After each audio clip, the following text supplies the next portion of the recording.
And overall, the ecosystem that has been created at IIIT Delhi has led to a very high quality serious research. And this is a ranking which is primarily ranking based on the computer science research. It is an international ranking known as ACE ranking. So if you look at the number of institutions in top 10 from India, of course, there are all premier institutions, including IC Bangalore, IT Delhi and all that. But IIIT Delhi also being so young is there, and perhaps IIIT Delhi is the youngest among all the institutions in this top 10 list in India. So we are really proud of the research culture that we have been able to create. And with that, I would like to begin. So primarily, whatever I do at IIIT Delhi, sorry, please, is there a question here? Okay, so I assume there are no questions, so I can begin. I will proceed. Okay, so whatever I do at IIIT Delhi is primarily motivated by this quote from Professor Marvin Minsky, who is also known as the godfather of AI. And if you look at the quote, it beautifully summarizes that the question is not whether the intelligent machines can have any emotions, but whether machines can be intelligent without emotions.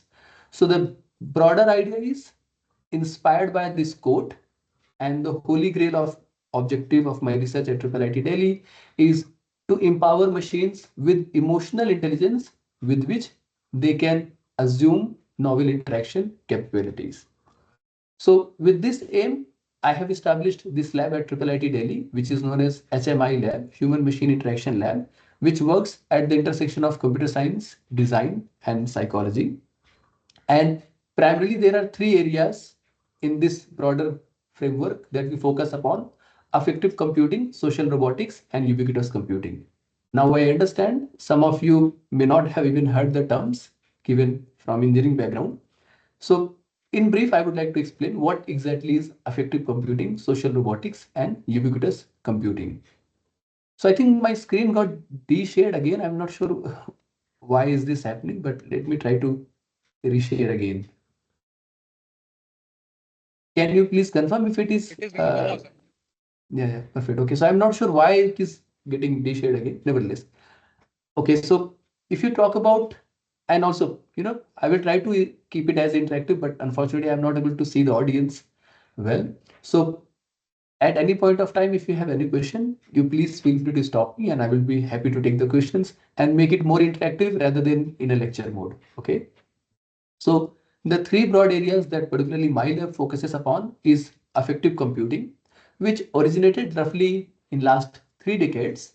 And primarily this definition, it summarizes what affective computing is. So it encompasses both the creation of an interaction with machine systems that can sense, recognize, respond to, and influence emotions. So in a way, it has everything to do with the emotional intelligence, and this field is known as affective computing, which is my primary field.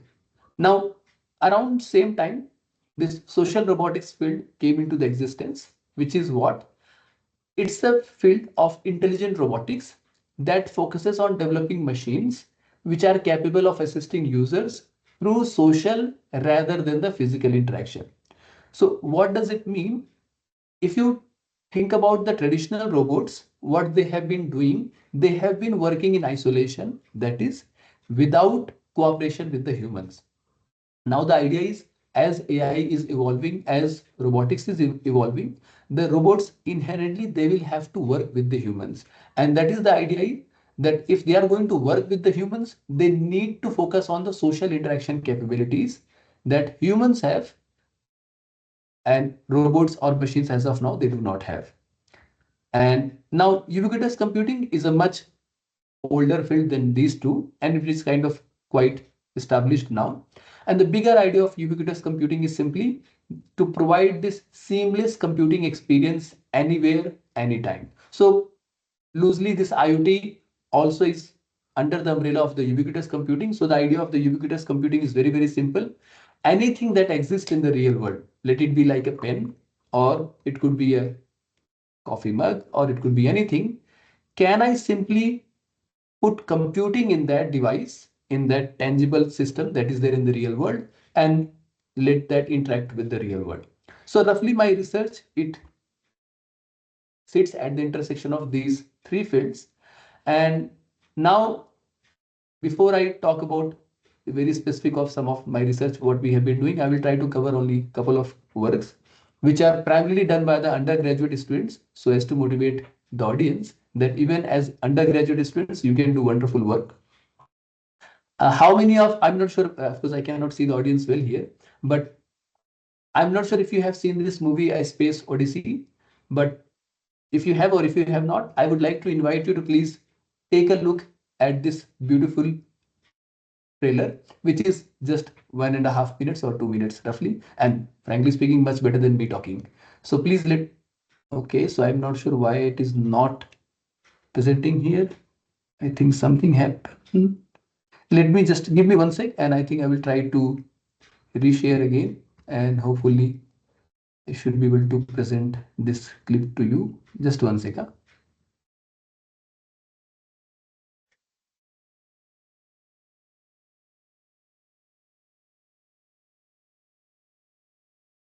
Stop using ChatGPT and Canva like children's toys. Okay. So what should I do then? First, stop scrolling. Good evening, Dave. Hello. Okay, so let me just present my screen again, and I think I will directly play from the YouTube because there is a. Can you please confirm if my screen is getting visible? Is it visible? Yes, sir, it is visible. Perfect. Okay, so can you see this biggest the YouTube video that is coming up? Yes, sir. Yes, sir. Perfect. So I hope the voice is visible. Just in case if you have issue with the subtitles, I will put the subtitles. So please have a look at this 2 minutes of video so as to get the better motivation, and we proceed. I hope the voice is clear, right? Is the audio clear? Is the audio clear of the movie?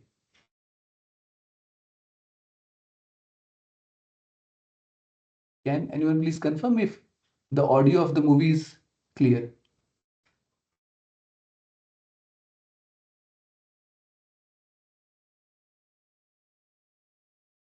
Can anyone please confirm if the audio of the movie is clear? No?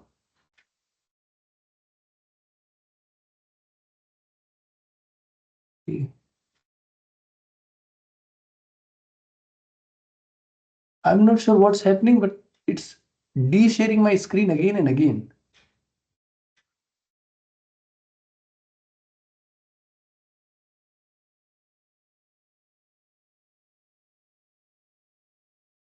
Is the video clear? And can you please confirm if you are able to hear it?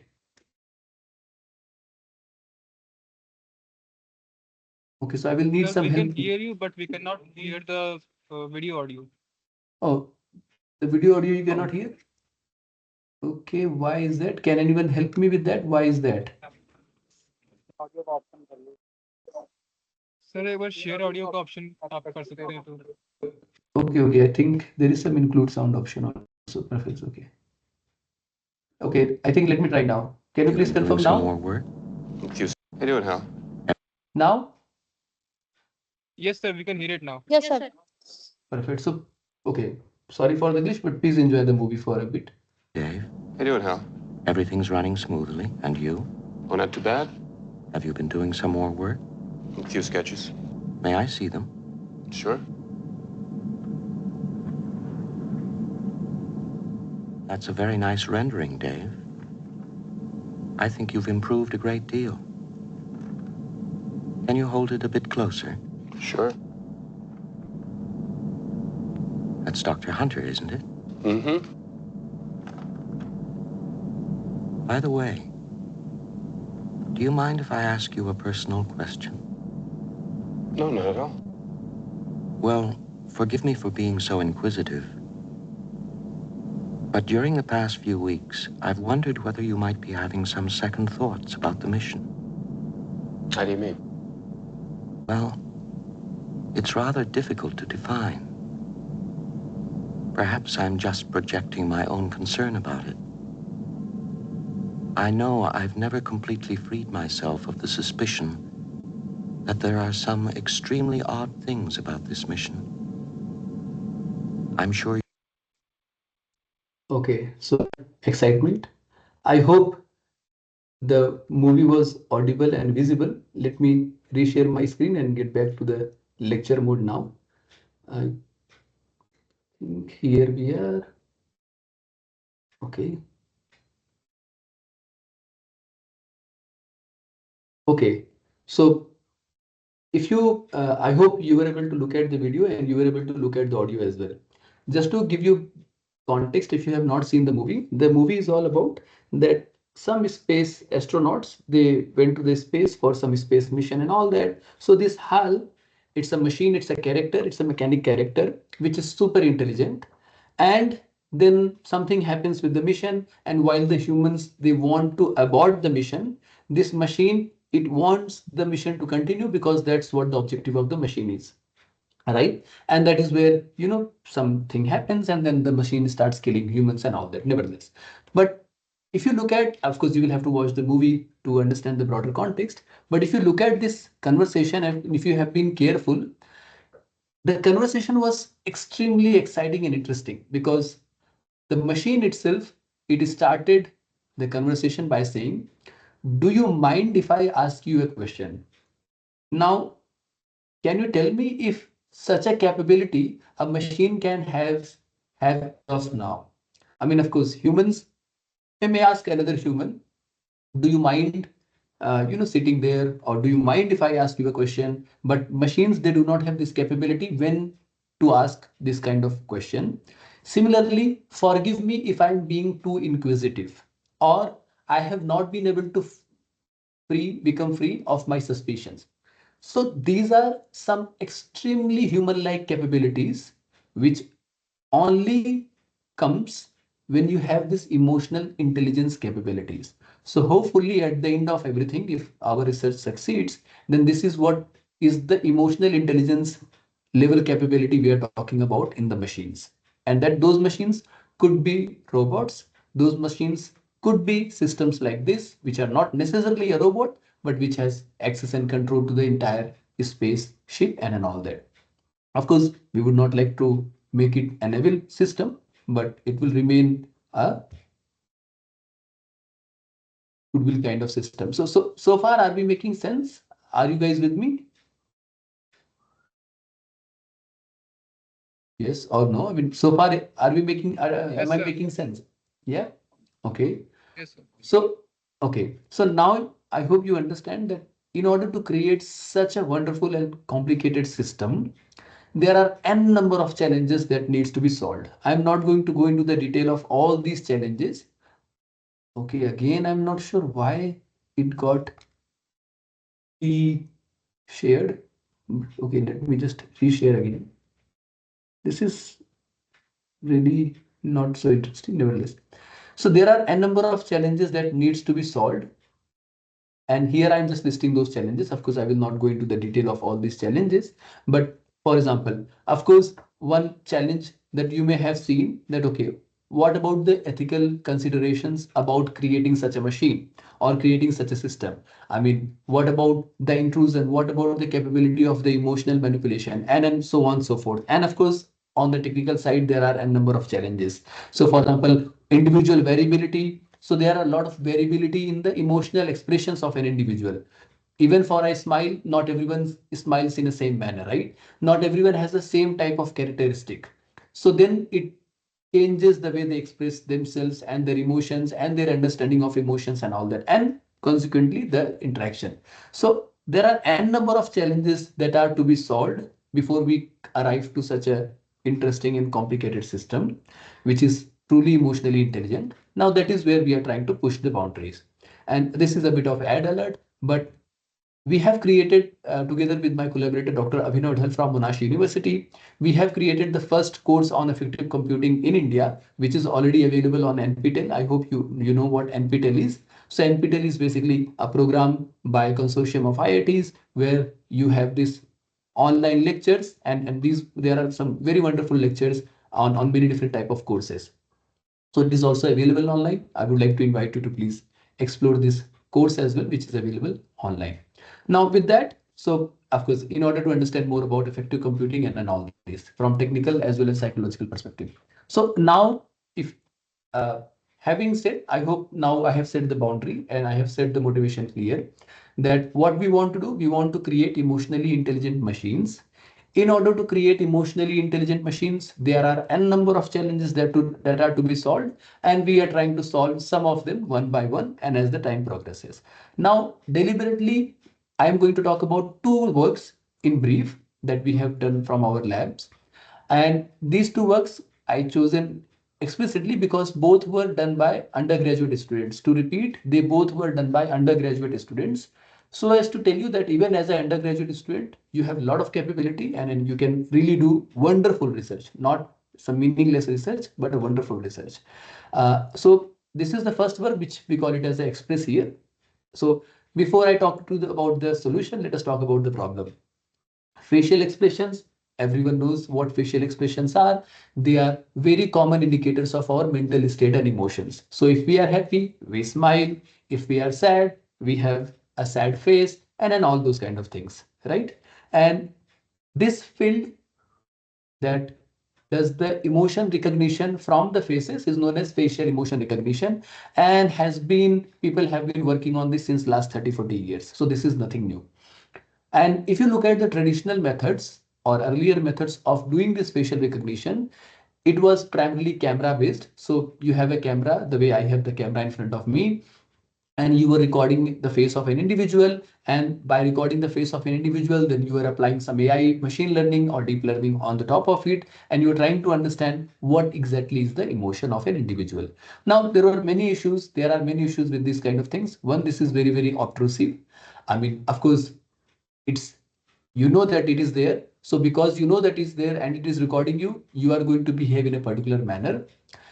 Occlusion variant means, for example, the camera really needs to see my face, or in other way, if I were to just turn my face like this, it is going to see only half of my face, and it will definitely not be able to do a very good recognition of the emotion here. Similarly, of course, there are these privacy concerns because when the camera is looking at the face, camera is literally looking at you and it knows who you are. So it not only knows what are the emotions that you are expressing, but it also knows who is expressing those emotions. So these were some of the challenges of the traditional methods. Now, motivated by this, what is the question that we ask in this research? The question that we ask is, can we achieve a continuous and unobtrusive? I hope you understand, particularly the students understand the meaning of unobtrusive. Unobtrusive means something that is not intrusive, something that is not invading. Monitoring of facial expressions while preserving the user privacy as well at the same time. This was the bigger question that we asked. And this was a work that was published in UBCom and was presented in US and UK at the same time because it happened in 21. So the conference was happening at the both at the same time. Now, it's not like we are the first one who asked even this question. There are many different works who have tried to do the emotion recognition not by using the default cameras. So for example, I mean, I will not go into all the detail, but just look at this one particular work, which is known as which is a work from the RANA 10 in 2013. In this work, what they did, this is basically the capacitive sensors. What they have done, they simply have put these capacitive sensors all over the face. And when an individual is moving, is having a particular type of expression, the face is changing accordingly. Okay. And so the face is changing accordingly. And then these capacitive sensors, they are able to sense those changes and are able to know that which emotion individual is expressing and all that. Long story short, they all have different types of issues. So for example, even with this one, imagine, I mean, asking someone to put this on your face so that you can do the face recognition. This is simply not possible, right? This is very, very intrusive in some sense. Now, motivated by this thought, we proposed Express here, a system where what we did, we came up with a very unique approach. We said that we have these earables. So earables are basically these ear pods that you use to listen to the music. And or anything. So you have this kind of hearable device.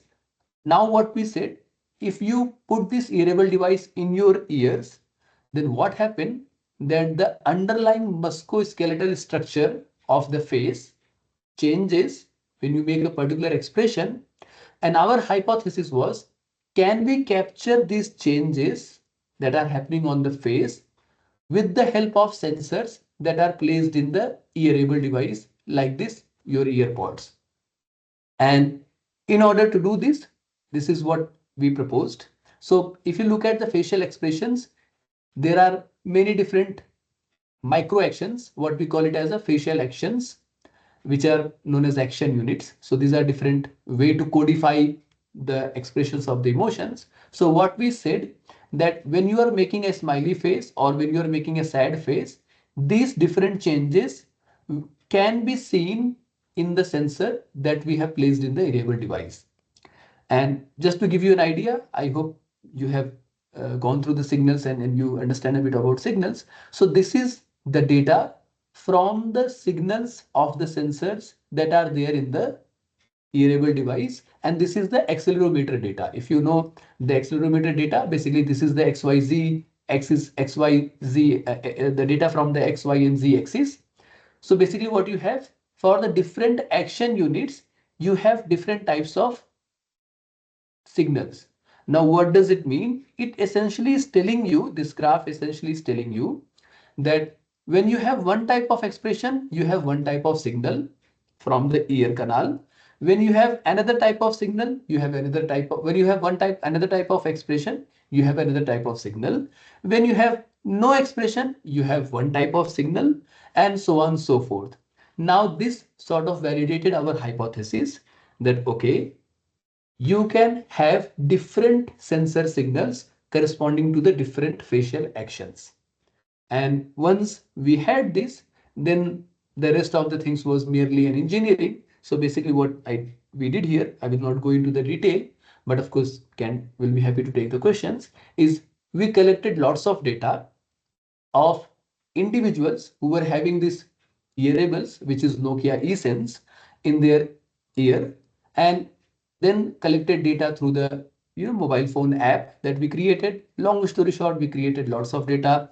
We created some deep learning architecture, some deep learning algorithm, and we used this deep learning algorithm on this data to do the classification of the particular action units or the particular facial expressions that an individual was making.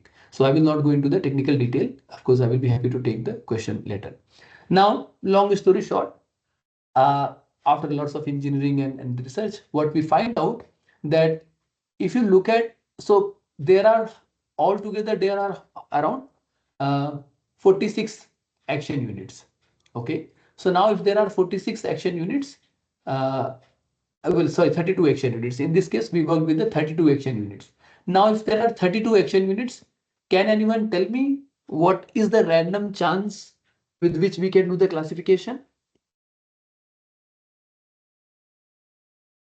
It's 3%. I mean, so basically 100 divided by 32 is like 3%. Basically, a chance classification is like 3%. So what we showed here, that if you were to use only sensor from the left ear, you are getting around 80% accuracy, which is, you can see the boost from 3% to 80%. If you were to use both left and right, you are able to get around 90% of accuracy in the classification of this thing, which again you can compare from the 3 to 90%. And this is roughly the same data that is being shown in the different users. Now, one challenge that was given to us during this research was, okay, so when the user is not doing anything, this makes sense. You can use this and you can perhaps do the classification and understanding of the emotions. But can you do this when the user is, say, eating and speaking and also laughing or making an expression, or when the user is, let's say, moving in a metro or walking? Why moving in a metro or walking? Because essentially we were using this accelerometer and the gyroscope sensors, which gets affected by the motions.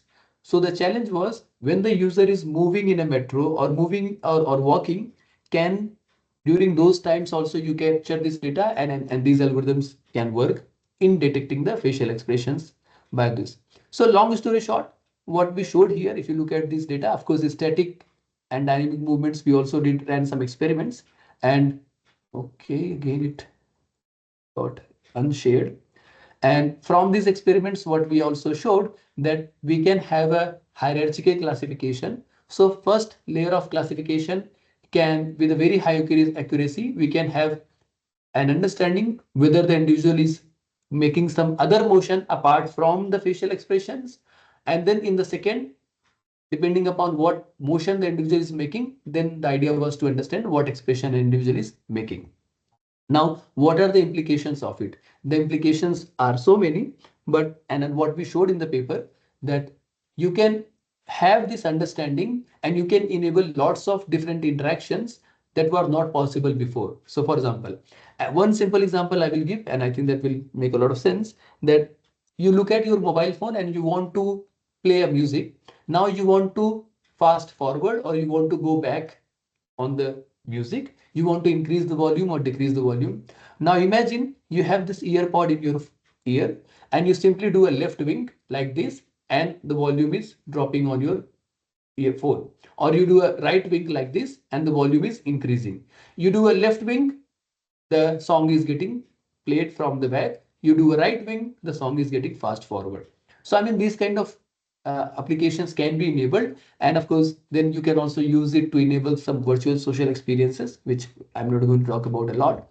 More importantly, as I stated in the beginning, these were works of two wonderful BTech students from IIIT Delhi, which were Dhruv and Sejal. Now they both are doing their PhD at University of Toronto, and this is just one example of how a good research can help you do make good progress in your career path and land up in very, very good places, right? So before I move further, are there any questions that you have about this? And I will be happy to quickly take this. Otherwise, I can move to the next part of it. Any quick questions or any clarifications, any doubts?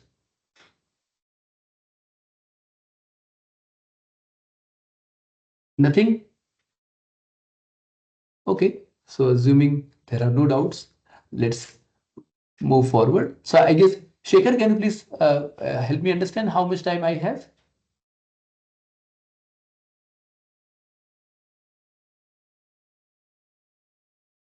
Can someone please help me understand how much time I have? 10 minutes maybe?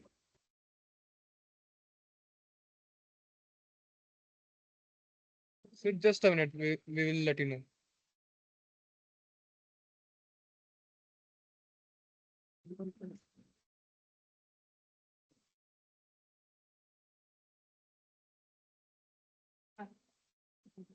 Sir, at least Sir, at least 5 minutes are left. Okay, 5 minutes are left. Okay, very nice. Perfect. So then in the second work, I will quickly go forward. So in the second work, what we did was, I'm not sure whether you know this uh, back channeling. So back channeling behavior is basically, well, I'm not able to see the audience now, but otherwise, when you are doing an interaction with two people or multiple people, usually there is a speaker and there is a listener, and listener is usually gets engaged in this kind of back channeling behavior. So you keep saying acha to fir kya hua, and you keep nodding so as to provide some signals to the speaker that you are listening, right? Otherwise the speaker doesn't have a way to know that you are listening. So this is known as back channeling behavior. Here the objective was, can we create this back channeling behavior in machines or via an algorithm? Long story short, again, we did lots of data collection here. We did lots of data collection, and then we created some deep learning architecture again, which I'm not going to go into the detail. And what we did with this deep learning architecture, we tried to create a computational model of the back channeling behavior of humans. And then we tried to create virtual agents which can also do the back channeling in a similar way the humans do. Right? So basically you are doing the back channeling. I hope you are doing the back channeling now. So the idea was, can we create this back channeling behavior in the agents the way humans do? And this is just one work which was again published in Kai and was presented in New York in USA, again done by undergraduate students. And there is a small demo video which I would like to show, and I hope you can see in the video that how when the human is talking to a virtual agent, how they both are engaged in a virtual interaction. There is a US एकदमै मतलब US का जो terrain है वो बहुत different kind of था। Continent तो अलग ही है लेकिन मतलब हमारे इसमें कैसे इंडिया में भी तो बहुत डिफरेंट है, लेकिन डेजर्ट भी मिलता है और ग्रीनलैंड भी मिलता है, लेकिन इवन यूएस में भी बहुत डिफरेंट टाइप के एरियाज है। मतलब अलास्का में तो पूरा ग्लेशियर वो सब मिलता है, फिर नेवाडा, हाँ वो सब काइंड ऑफ डेजर्ट टाइप का है, फिर कोई इसमें तो पूरे वेटलैंड टाइप के पूरे रेनफॉल सब। So long story short, I'm not sure how much uh, it was clear, but we created this virtual agent and we put this computational model of back channeling in this virtual agent, and hence this system was able to do this back channeling with the help of the model that we had created. And this is again a work which can have lots of implications. It can allow the agents to interact with the humans in a way, the way humans interact with the other humans, right? So basically we two people are talking or a group is talking to another one, and the way we are engaged in this back channeling behavior, similar back channeling behavior can be enabled by this kind of virtual agents or algorithms. Again, this was a work done by two BTech students at IIIT, Vidit and Maitri. So Maitri is currently in Microsoft India at senior position, and Vidit, well, he completed his masters from Georgia Tech, USA, and now he's working in US only, I think in Siemens or Texas Instruments. So again, a very beautiful example of if you do a good research, it can help you land very good opportunities in the future.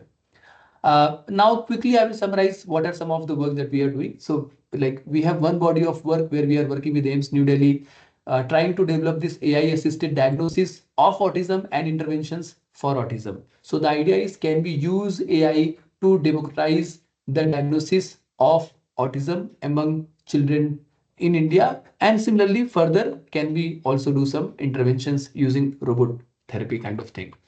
In the second work, we are trying to enable better learning experiences for children with ADHD, attention deficit hyperactivity disorder.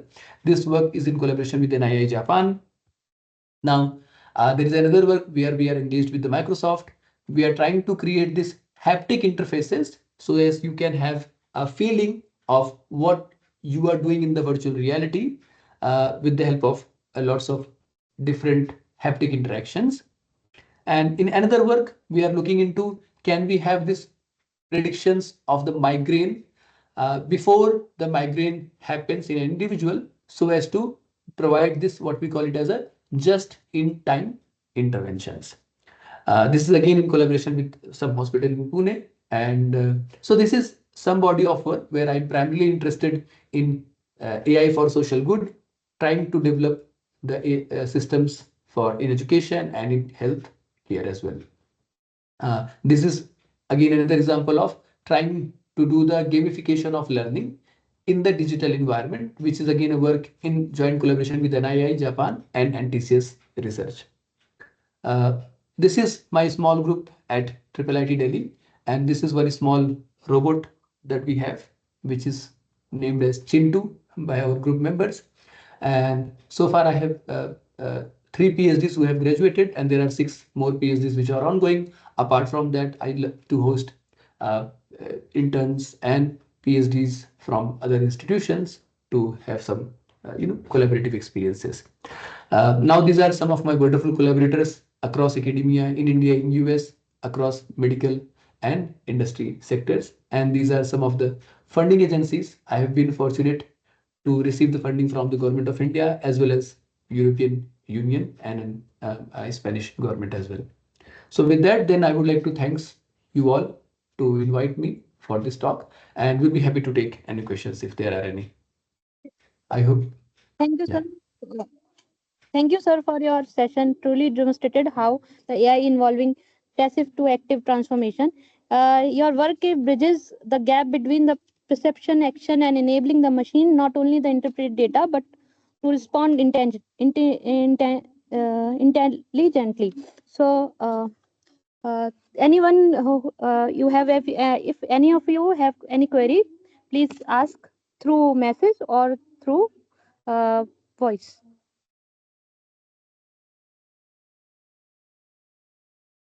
Yeah, I mean, you can have my email ID as well, and I think if you have any questions, you can just drop an email to my email ID and I will be happy to get back to you guys. Okay. Okay, if you have any question, please ask. Okay, sir. Thank you, sir, for your truly demonstrated session. Okay. Thank you. Thanks a lot and nice Thank- having you all. Please have a good day. Bye then. Bye. Yes, yes.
बच गए बच गए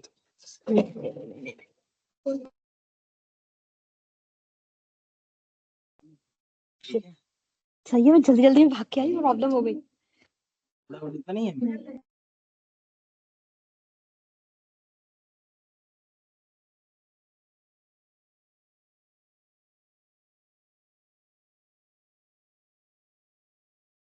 Good morning, ma'am. I'm audible? Yes, ma'am. Okay. Okay. Good morning, ma'am. So, Dr. Dadika Rena, postdoctoral fellow in IIT Ropar, specialized in IoT systems and intelligent sensing technology. We are welcoming you for this conference. So, it continues, ma'am.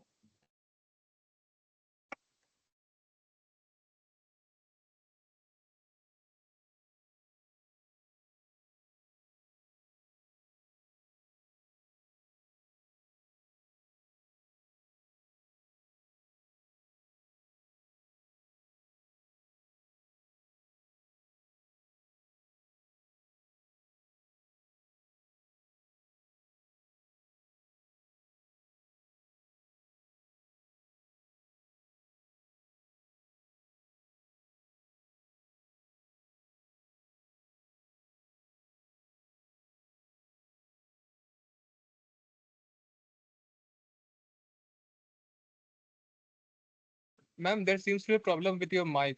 We cannot hear it properly.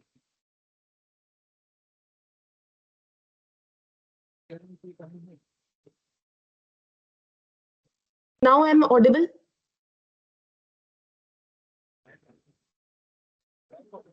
Yes, ma'am. Okay, I'm just starting now. Also, Yes, my ma'am. screen is also visible.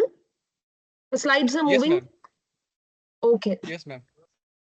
कर दिया. So it's a pleasure to be here today. Myself, Dr. Radhika Rena, and I'm currently a postdoctoral fellow in the Department of Electrical Engineering, IIT Ropar. And I'm grateful to Dr. Shekhar Yadav for giving me an opportunity to speak on the topic Internet of Things enabled power efficient monitoring systems. So starting with the introduction about the Internet of Things. Internet of Things is basically the network of physical objects which are embedded with sensors, software, and connectivity that allow them to collect and exchange data over the internet. So BLE, that is Bluetooth Low Energy, is a wireless communication technology which is specifically designed for the low power and short range data communication. It is basically used for the IoT applications where power efficiency is very critical. For example, in wearables, health monitors, and asset tracking. So here in the figure 1, you can see the BLE spectrum. BLE technology uses the 2.4 gigahertz industrial, scientific, and medical radio band. It starts from the 2400 megahertz and ends at 2483.5 megahertz. Here in the figure, we can see that the frequency range is divided into 40 channels, which has the bandwidth of 2 megahertz. So basically, there are 3 advertising channels in BLE, that is channel 37, channel 38, and channel 39. So here in the figure, you can see the BLE packet format, which has the four parts, that is preamble, access address, protocol, data unit, and cyclic redundancy check. Here in the what is meant by the advertising state of BLE is that the link layer in the advertising state transmits advertising packets in the form of the advertising events. Here, the advertising PDU has 2 fields, that is header, which is of 16 bits, and the payload. So there are basically the 2 versions of BLE, that is legacy advertising and the extended advertising. The maximum payload size of legacy advertising is 37 bytes only. Here in the figure, we can see that payload is divided into 2 subfields, that is advertiser address, which is of 6 bytes, and advertiser data, that is the sensor data which we are going to send, that is only 31 bytes in legacy advertising. Whereas in the extended advertising, the payload is increased from 37 bytes to 255 bytes, which allows maximum number of data to be transmitted in one transmission go. So maximum number of transmissions are reduced in extended advertising. Thus, power consumption of the system, of any monitoring system, reduces by using this approach of BLE. So what are the motivation gaps in studies? What I have studied that that raw sensor data is transmitted in the literature work, which leads to the high power consumption of the device. Whereas some of the critical applications like cattle calving, onion quality, and air quality monitoring system have been introduced in the literature, but none of them have discussed about its power consumption. So first application I'm taking up is about gas temperature and humidity sensors based onion quality monitoring system.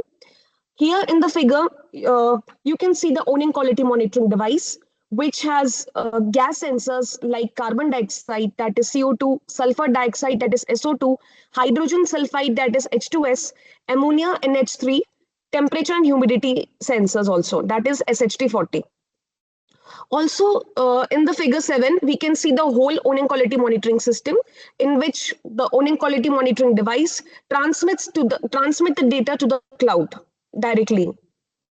So onion basically emit various gases when it begins to rot. Thus, we are using these gas sensors like CO2, SO2, H2S, ammonia, and temperature and humidity sensor. So we have calculated the parameters of the onion quality monitoring system. These parameters are CO2, SO2, NH3, H2S, temperature and humidity. And we have calculated the approximate ranges for the healthy emission, rotting start time emission, and rotted emission. So here from the table, it is clear that H2S gas is effective for the early rot detection. And also we have verified that H2S is effective as compared to other gases for early rot detection, as mentioned in the literature. So basically, onions are first stored in the container. Then the sensors measure temperature, humidity, and H2S reading.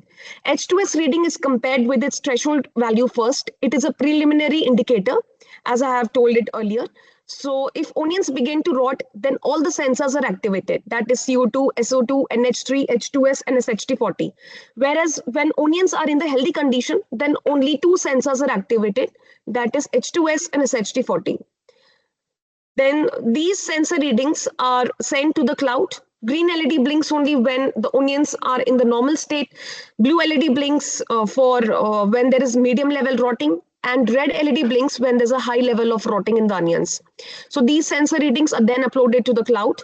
And this is the whole proposed onion quality monitoring system for reducing its power consumption. Basically, we are activating sensors only when there is a critical need of monitoring, when the onions begin to rot. So a novel battery-operated, power-efficient onion monitoring device is designed, primarily using H2S sensor and SHT40 sensor. So to ensure minimum power consumption, the motor is activated for 2 minutes only. And fetching interval of the sensors we have taken as 1 hour, which is used for reducing the power consumption. So we have calculated the battery lifetime of the device also, which is calculated by the equation N equal to B by IAV, where N represents the battery life, B indicates the battery capacity. In our case, we have taken the battery capacity as 10 AH, and IAV denotes the average current consumption. So the average current consumption of the device when all the sensors are active, that is, we are activating all the sensors when the onions are in the healthy, when the onions begin to rot. So that current consumption is 0.077 ampere. Here you can see from the figure A, the average current consumption when all the sensors are active, whereas average current consumption when only 2 sensors are active. Our preliminary indicators, that is H2S and SHT40. So in this scenario, average current consumption is about 0.069 ampere with the fetching interval of the sensors as 1 hour. So the battery lifetime improvement in this case is 11.46%. So this work is published in IEEE sensor letters. My second application is about BLE-based buffalo calving detection solution. This work is published in IEEE networking letters. And here in the figure, you can see the buffalo calving detection device, which has accelerometer and BLE SoC present in it. So the BLE SoC we are using is NRF 52832 by Nordic Semiconductors. And also from the figure 11, we can see the device which is tied to the tail of the buffalo. So here in this case, we are using the BLE-based BLE-based power efficient device, which is tied to the tail of the buffalo. And also we are using extended advertising of BLE, which has a maximum payload of 255 bytes only. So thus the number of transmissions are reduced in extended advertising as compared with the legacy advertising of BLE. That's why we are using this approach for reducing the power consumption. So in this, I have taken first case, that is transmission of raw accelerometer data. So we have taken fetching interval of accelerometer sensor as 500 milliseconds to record the subtle activities of the tail activity of the buffalo, with the total number of readings of accelerometer as 82 and advertising interval as 41 seconds. So total number of bytes to be transmitted in one packet at one go will be 246 bytes, because there are total 82 readings and 3 bytes, 1 byte from each axis, that is X, Y, and Z axis of the accelerometer. So in one go, we are transmitting 246 bytes. So we have compared the transmission of raw accelerometer data power measurement with the with my proposed approach. That is, my proposed approach is that we are transmitting data only when the certain threshold is reached. For example, in our case, when the tail activity becomes intensifies in the final 12 hours before the carving process, and thus is the main for the predicted carving process. Thus, to reduce the power consumption of the device, we are transmitting data only when the accelerometer reading reach a certain threshold. So we have done many experimentations and have come across this threshold, that is mean of Z is greater than -3 meter per second square. So here from the graph, you can see the mean of the accelerometer readings, mean of the earlier readings as shown in the green color, and red color shows the mean of the readings 12 hours before carving, which is my proposed approach. That is when to transmit data only when this threshold is reached. That is mean of Z greater than -3 meter per second square. So so this is my proposed approach to reduce the power consumption of the buffalo carving detection device. So we are calculating the average current consumption using this power profiler kit, as we can see from the figure. So this is a current measurement setup, and improvement in battery lifetime of the device using the proposed approach, that is using threshold-based activation approach, as compared with the transmission of raw accelerometer data, which I have shown it earlier, that is sending 246 bytes in one go, is we are getting the improvement by the 97.4% using the battery capacity of 620 mAh coin cell. So my third application is Internet of Things enabled power efficient air quality monitoring system. Here in the figure, you can see that there are 2 sensors used, that is CO2 sensor, carbon dioxide sensor, and temperature and humidity sensor, that is SHT40. So first of all, we have found that that CO2 levels below 1000 ppm is vital for optimal indoor air quality, as discussed in the some of the literature works. And battery lifetime improvement using the threshold-based activation approach by using 15600 mAh battery is 11.48%. So here also I have used threshold-based activation approach. That is, here we can see the air quality monitoring device. When the CO2 level becomes less than 1000 ppm, then only one of the sensor gets activated. That is a preliminary indicator, that is CO2 sensor. Whereas when CO2 levels becomes greater than 1000 ppm, that is when there's a great need for the critical monitoring need is there. So all the sensors, that is these 2 sensors are activated, CO2 and SHT40, to get the more accurate readings. So this work is published in the conference held at IIT Bhubaneswar in 2025. And so my fourth application is about IoT-enabled remote patient monitoring. So here in the figure, you can see the wearable beacon. And the IoT has revolutionized remote patient monitoring by enabling real-time data transfer. So traditional systems suffer from the high energy usage and limited range in remote patient monitoring. So the novel wearable sensor node, which leverages BLE 5.0, that is long range communication and energy efficient extended advertising,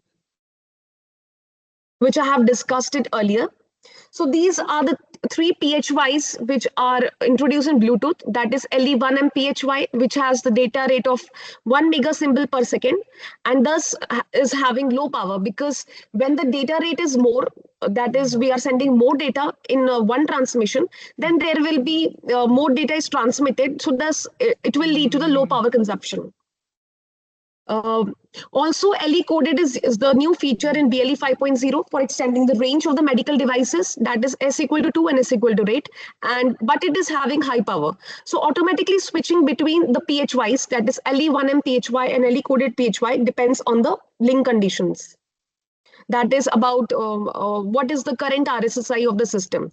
So depending on the RSSI, we can switch the PHY modes. So these are the references about the IoT enabled power efficient monitoring systems. And yes, thank you. Thank you, ma'am, for joining for such a good session. If anyone have any query related to madam topic, so you should be asked.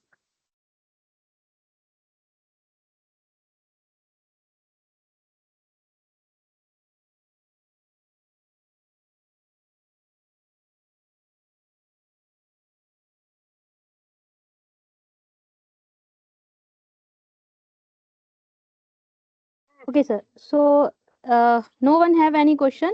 Thank you, ma'am, for such a good session.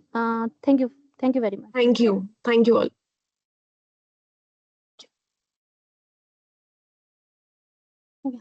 ये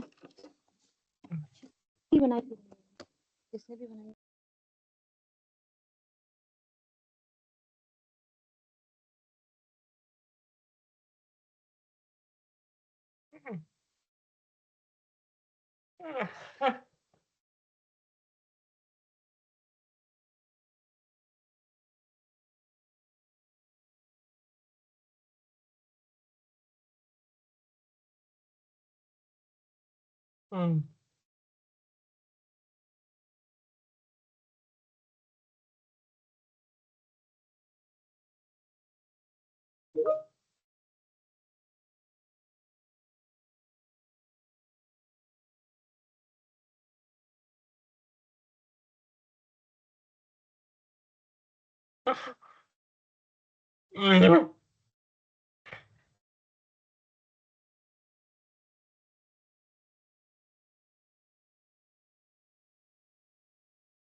Good morning, sir.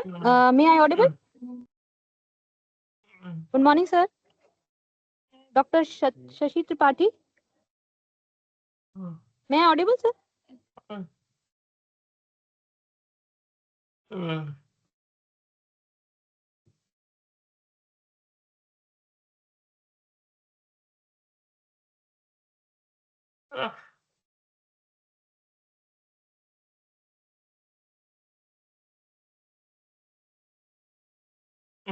देखिए आप Hello.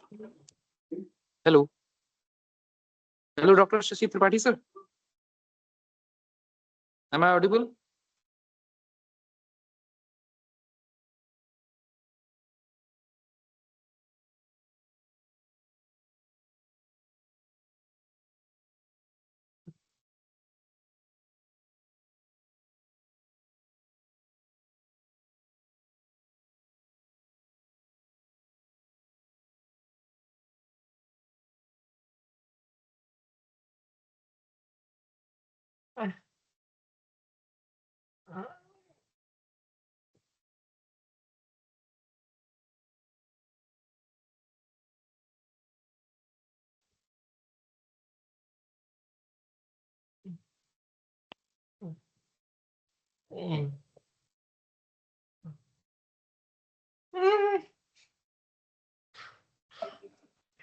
Hello. Now I am going to introduce Dr. Shashi Tripathi, working as a scientist in TCS.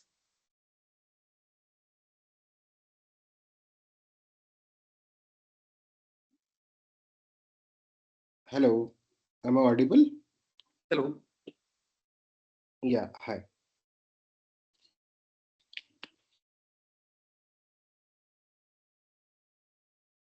Hello. I guess you're muted.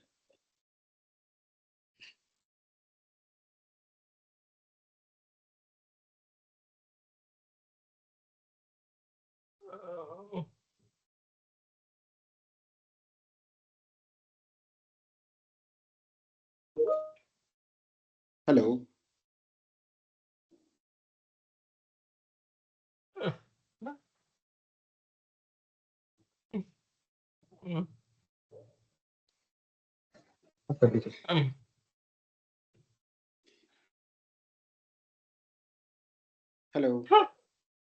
Hello.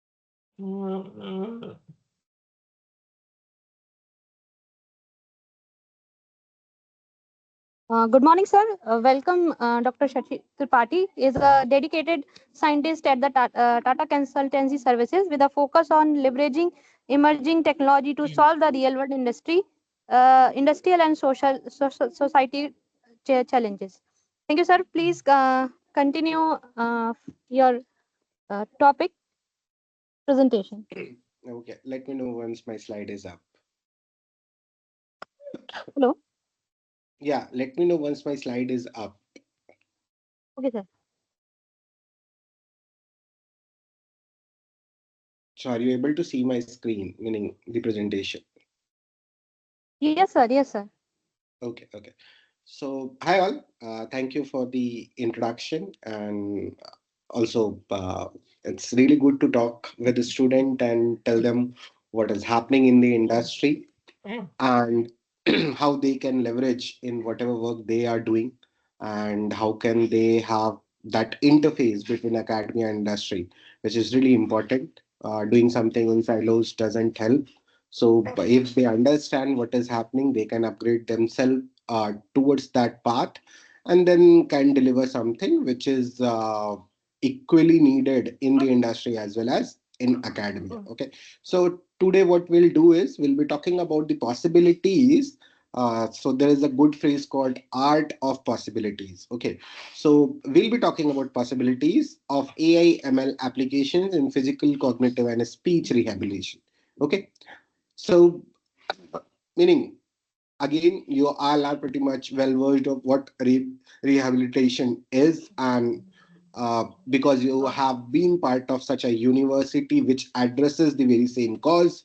So my focus here would be, rather than talking to that, I'll be talking about how can we enhance the whole journey using AIML. Let it be the enhancement in assessment, let it be enhancement in therapy, let it be enhancement in monitoring, or we can design any therapy person, meaning if we can do any personalization at therapy level for individuals. So that would be a next level achievement. So that's what we are going to talk today. So mostly it would be about applications that are there in the industry, where it is going to be in future. And then in the end, we'll also see one of the application that we have created in collaboration with Dr. Sekhar Yadav and Shivam Kesharwani. Okay, so that I'll demo in the last. That application is somewhat shows the core application of AI/ML or generative AI, the buzz term across the industry. Okay, so why AI/ML in rehab? Because in AI or ML or generative AI or any such stream where we want to do something, the very important or the core part of is the data. If we have the data, we can personalize. Okay, so what will AI/ML do to rehab is it will provide a data driven personalization. You can continuously monitor the change, and because see, hiring someone who is doing the monitoring or being with you together for 24 hours, being a human, there are so much issues in that, because being a human being present for 24 hours itself is difficult. Okay, so if you can convert it to a machine, then you'll be able to achieve the same without any lapse. Nobody is claiming that human cannot do it. What we want to highlight or what we want to say it, we can definitely achieve an optimal approach where machine can do most of the task, and it's still there won't be any fatigue, because machine doesn't feel. Machine is more to take a decision based on what is happening right now, based on the data points that it has learned over the period.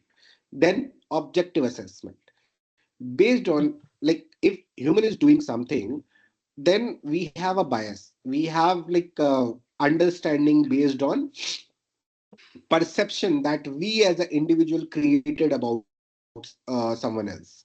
So when we are talking about machine, that bias is also not there, because it doesn't have its own perception for anyone. Okay, so that is also something which is important. If you don't have perception for someone, you'll be able to evaluate, or you will be able to assess objectively. Patient engagement is another important area where you can make all the therapies more fun, all the therapies more interactive, or all the sessions. It's not about therapies. Therapy could be in any form or anywhere, wherever you are interfacing with the system. Let it be a doctor, let it be a nurse, let it be any medical professional, or let it be a caregiver itself. What we are trying to do here is we want to increase the engagement with an enhanced understanding. Okay, with an enhanced, more encouraging view onto that. Okay, then providing therapy usually takes an hour or so, or if we talk about a physical academy where individual physician or therapist giving therapy, like it's a one-on-one session, so it takes time. Okay, and it also takes a lot of human effort, and serving to the larger crowd is also difficult, because if I have 10 therapists, I can only serve 10 people uh, in an hour. But if we are able to convert that operation to a machine, then we can, it's all about cost. Okay, then it's all about money, because having that skill set is also difficult. Not a lot of people are getting into therapy. Not a lot of people are being trained on that particular area. And also availability of those resources or those skill set in your locality is also a challenge. If we are going to rely on machine or AI/ML assisted rehab, then that is something you can achieve, because it's not geography based, it's not location based. It is something, if you have the needed resource, you'll be able to buy it, and then you'll be able to do the rest. Okay, so these are some key points why AI/ML and how AI/ML can contribute to rehab. Okay, Then there are different technologies that is involved in rehab. One is the audio, like here NLP mostly, when we talk about rehab, we are talking about auditory systems rather than the writing or text-based systems. Okay. Then wearable sensors are next thing where we can track your activity, and this is very helpful to predict the fall. If somebody is falling down, you'll be able to, meaning based on some sensory networks or based on some sensors, you'll be able to identify that the patient is not in the correct posture, and he is about to touch the ground. So you'll be able to assist. So these sensors come handy to get that data needed for the model to predict whether the patient is going to fall or not. Then computer vision. Computer vision comes into picture when we are talking about analyzing the whole posture and everything. So a camera is there which will record the whole thing in real time, and then the algorithm behind the computer vision model will be able to do n number of things. Gait analysis is one of them. Posture correction is another such method. So posture is really important, and it's not limited to special need people, but it is also posture correction is very common across, uh, because bad posture is resulting lot of longer term diseases. Okay. Then robotics, where a robot will help you provide you a physical support. And predictive analytics, where you can able to forecast based on the current therapy sessions, current path of treatment, how long it will take for patient to recover from the current stage of illness. Okay. There could be permanent illness, there could be temporary illness, and there could be ease in life or quality of life. QOL is really important term across healthcare. So predictive analytics can help you in identifying how long it is going to take to get a cure. Okay. Then physical rehabilitation, if we target, then fall risk prediction, exercise recognition. So let's say if I'm doing an exercise, hiring a yoga teacher, and then that yoga teacher is especially coming to my home or joining via some online forum, online platform, and then providing, okay, do that, do this. Difficult, tedious, and also time taking process. He that yoga professor can't scale. At a time, he can only serve one particular candidate or the patient. If you have a model which will tell you, okay, when you are going through your yoga session, the posture or the uh, process that you are doing or the shape that you have created is correct or not, the posture that you have taken is correct or not, and how to fix it. It's not about identifying, because when you are talking about a yoga teacher replacement, you are not talking about highlighting your mistakes, you are talking about how to correct myself. Okay. And whether you are going in right direction or not. So these models, these tools, these applications can help you in achieving all that. Okay. And some of them are already there. We have done uh, like explosive works in terms of posture recognition.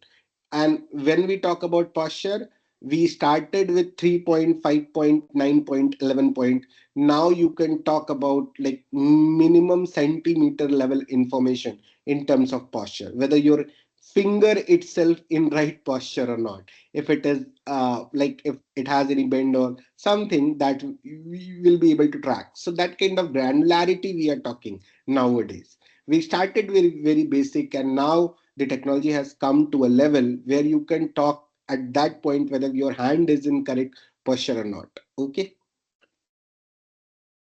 Then cognitive rehabilitation, very important point. It's all bent down to the cognition, meaning cognitive analytics itself, where we are talking about how can we enhance uh, people's cognitive ability via, so there are a lot of therapy sessions happen across the globe where they do a lot of auditory exercises, lot of visual exercises, lot of pronunciation exercises to increase the motor function and to increase the regular activities that you do in your day-to-day life. Okay, so we can definitely, because when they are doing, they are not able to understand the real time progress, they are not able to capture the change that is happening via the exercise, and they have fixed set of modules that they apply and that they provide to each and every patient. Okay, so the personalization itself is missing. You might not need something, you already have that better motor function, but you don't have something, meaning you are not able to talk that frequent. Okay, you are not able to pronunciate that frequent, so your needs are different from other patient, and every patient has a different need, or every you know individual has a different need. Okay, so to have that, and here I'm only addressing cognitive, but we can have like physical and others as well. Okay, so there are defined apps, there are a real-time progress tracking, which actually tries to identify in real time how this particular training or mind map or activity that you are doing, how it is changing your behavior in real time. They will do all that analysis and provide a outcome report. So that is all is already there in the industry. People are doing it. At what scale is a question, because again, getting to right resource is difficult.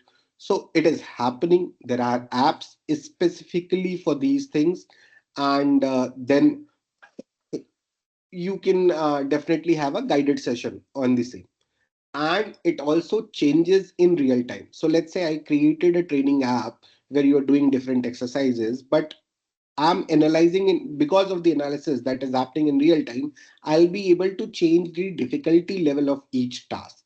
It is not something 1 2 3 would be okay,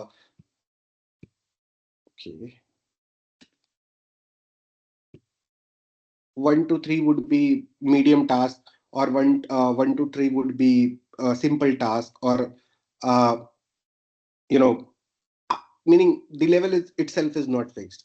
It is your pace on which you are learning, and then the whole journey will be decided based on your pace rather than a fixed set of pace that is defined for everyone. Okay, then there are different speech therapy. Today we'll be talking about one of this, not totally it is not totally aligned with the speech therapy per se, but it is somewhat aligned with the audio processing that we'll do as part of them there. And as part of speech therapy, we can do automated speech assessment, where we try to identify what is gap in each pronunciation, where exactly you are lacking, what is the word that you are not able to pronounce correctly, and how can we what is the pause after each word. Then is there any pronunciation feedback in real time that has to be done based on your oration that you have done on the paragraph provided to you. Then a facial therapy tools, there are a number of tools that we combine as part of the single app and then provide you. Then voice disorder detection, early voice disorder detection. So it is like anybody can do if it is there, but if you can predict it beforehand that it is going to happen, then you might be able to find the cure in time. Okay, so these are the things that AI can come handy and solve the issues that you are facing right now or you're going to face based on your current stage. Okay, what are the clinical benefits? I have been working in a small molecule and large molecule identification, and then translation it to a drug, and finally being marketed. Okay, so at each level I was lucky enough to work at each level: the pre-discovery, discovery, then the production, and then the marketing, and in between there is a clinical trial phase as well, where they do. So we were lucky enough to be part of the two vaccines that were there in the market, one with AZ and one with the Russian thing, Russian government. And again, everybody could recall the period of COVID-19. And ideally, a vaccine takes close to 8 years, but something was delivered in 1.5 months, and credit goes to AI. We were able to analyze the whole thing. With the process takes 3 to 5 years, that whole process was done in 3 months. Okay, so that was the efficiency that AI has brought to the table. Analyzing the large amount of data, which usually takes 4 to 5 years, AI was able to do in 3 to 4 months. And that's how they were able to pace up the overall timelines. Definitely, they also paced up at their side, like human trials, animal trials, and different phases of trials for different geography. But at the same time, the data analysis is really important. What kind of adverse reactions were there to individual patient, whether it was causal to the small molecule or large molecule identified for that particular issue, or this is because of their medical history itself. So causality assessment and all was done through AI, later assisted by a human. So all that was possible because they opted for AI assisted system, and they were able to deliver something in 1.5 year. Okay, so different abilities that you get once you integrate AI is, as I earlier discussed, personalized treatment plan. The treatment plan is not something that somebody has designed for a disease and working for all. It is like you have that disease, it's okay. Will assess your condition first, at what level you are, and what are your allergies, what are your current medical history. And after analyzing all that with the standard treatment, the AI will be able to come up with a personalized treatment plan, which includes everything. If it is a curable disease, it will talk about the timelines, it will talk about a drug, it will talk about a dosage, it will talk about the administration process, and it will also track the whole thing. So that is what is already part of some of the advanced hospital. It's again, it's still in trial. It's not like they have rolled out it as full-fledged operation, but yes, for some of the departments they are doing it with human assistance, meaning we started with AI assistance to the human. Now we are pivoting to human assistance to the AI. Okay, because most of the heavy lifting is being done by the AI, and then human takes, okay, you have done all this right, and the information that you have presented it correct. The final decision, because here we are talking about life of someone. Okay, so impact is high. Okay, so that's why if something goes wrong, who will be held responsible? AI can't be held responsible. So human in the loop is always advised, and that's what they have done, as including a human as an assistant towards the whole process. Okay, so this definitely helps in overall idea. Just give me a minute.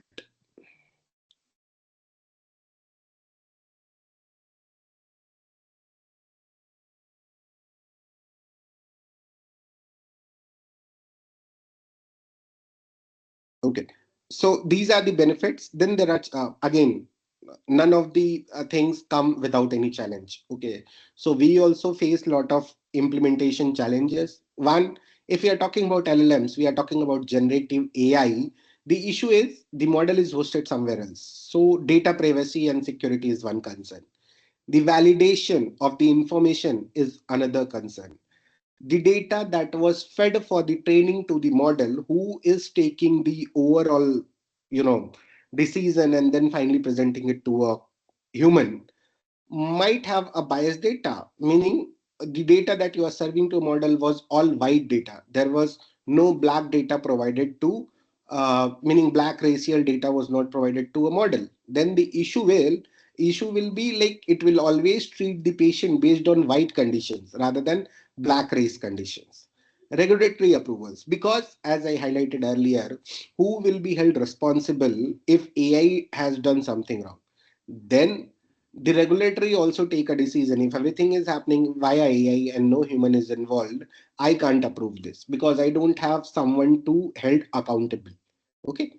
And then the system integration. The whole system that we have in this country or across the globe is pretty much tightly coupled, which poses another challenge. Putting AI inside that system is difficult because they are not equipped altogether. So, which requires whole revamp of the system, and changing a system from scratch is difficult because then the adoption comes into play.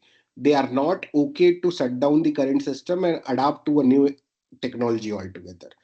Putting one module at a time definitely helps, but if we are going for doing everything from scratch, then they will like, no, let's delay it, we don't want to do it right now, we can't stop this whole operation right now. So all that challenges is something that comes. Then what are the future direction? Suppose there is a scenario where you can mimic a patient's condition in a system and try, okay, if I give this drug, this is what will happen to his body.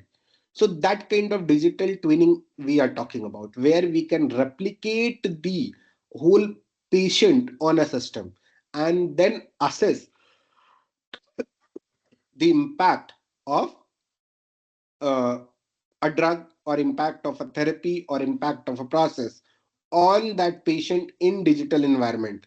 So none of the harm is going to patient directly. First we are trying it on a system, and if it proves to be a correct or a good outcome driven operation, then only we are going to patient.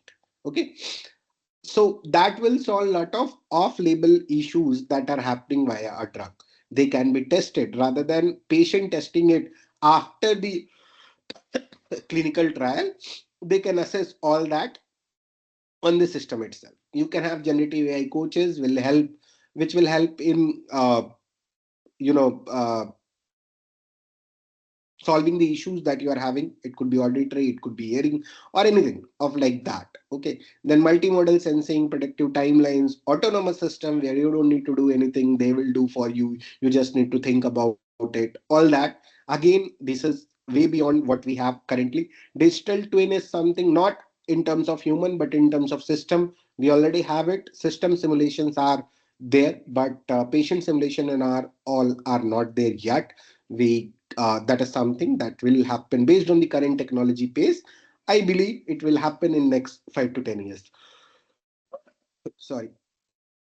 Now, the final thing for this is the demo that with the help of two other people, Dr. Sekhar Yadav and Shivam Kesharavani, we were able to build a system which usually does what?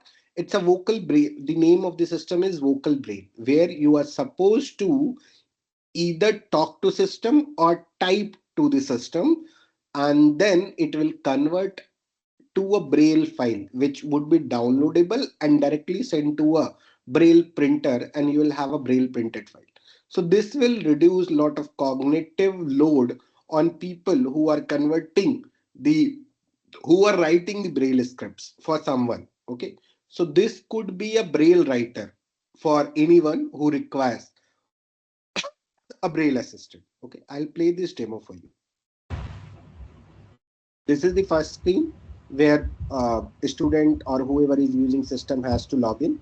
Okay, then you have option your text, audio, whatever So you today like. we'll be talking about I guess the social audio media. is What are different audible. aspects of social media? What are different channels that are considered as part of social media input? And what extra we could do to enhance the human life using the social media and its platforms. So whoever is recording this demo has been talking Your to the document system, says so. and Today we'll be talking then it about a has social converted media. it to a What are text different and aspects of also social media? provided a What are different channels that are substitute considered as braille part of script social which you media can read it. input? And what extra we could And do to once you are enhance their done, human it life for will using the social send it media? to a And braille its printer platform do as you well. want me to send this And for it will braille system will printing? ask you to confirm whether Yes, you send want it to for continue print. or you want to send it for the print. And if you see, it has given a BRF file. Okay. So that's it for today. Let me know if you have any question. Anyone? And thanks for the student who was, meaning earlier I could not see, but who was, somewhat translating the whole thing for everyone. Thanks a lot.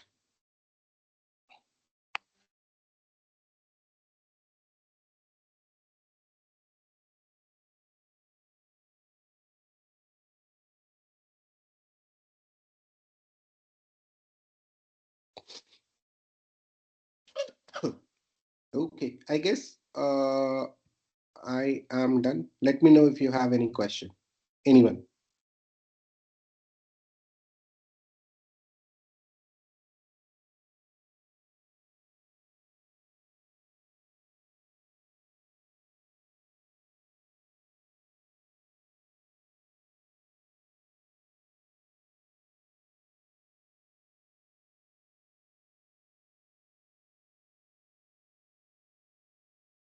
Okay, thank you all.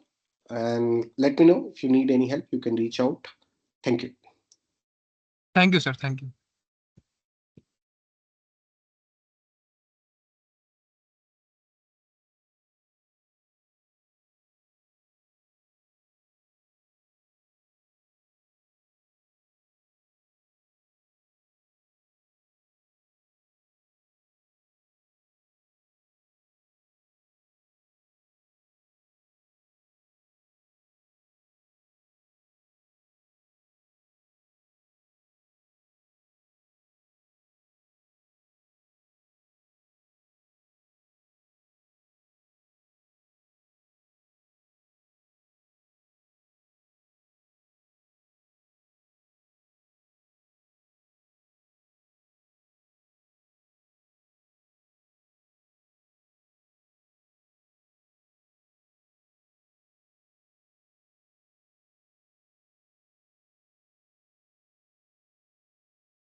Hello,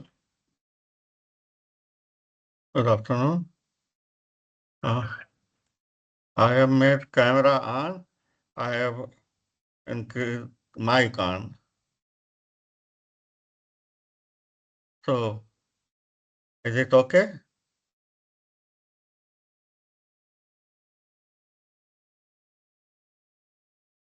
Now I have to blur.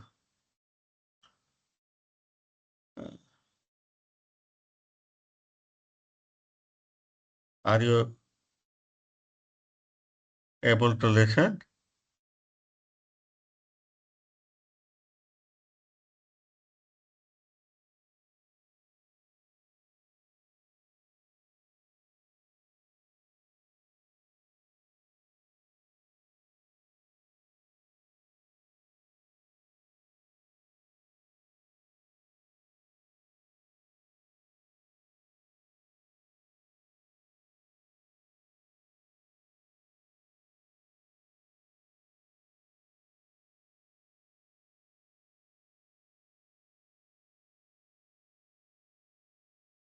You are,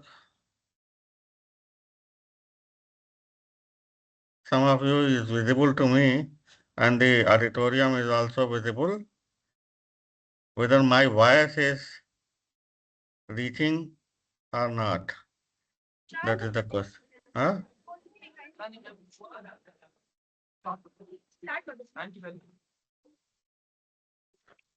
I am audible. Of technology learning and institutions equivalent with innovation, research excellence, and technological leadership in India. His academic contribution in advanced electronics and application has significantly impacted research in biomedical and healthcare technology. Our next esteemed speaker is Engineer Karan Yadav, a professional with 2 years of rich industry experience and IBM management. They will speak on the topic biomedical scope in the healthcare industry and medical equipment for the EC branch. May I respectfully invite Professor Rahman and Engineer Karan Yadav to deliver their keynote address. Deep expertise in biomedical technologies and healthcare equipment.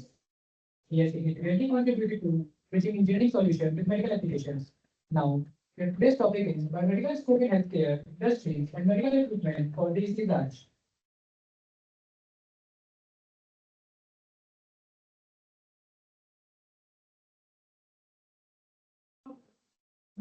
Rahman sir, you may start, sir. Ah, but I am not listening my voice back.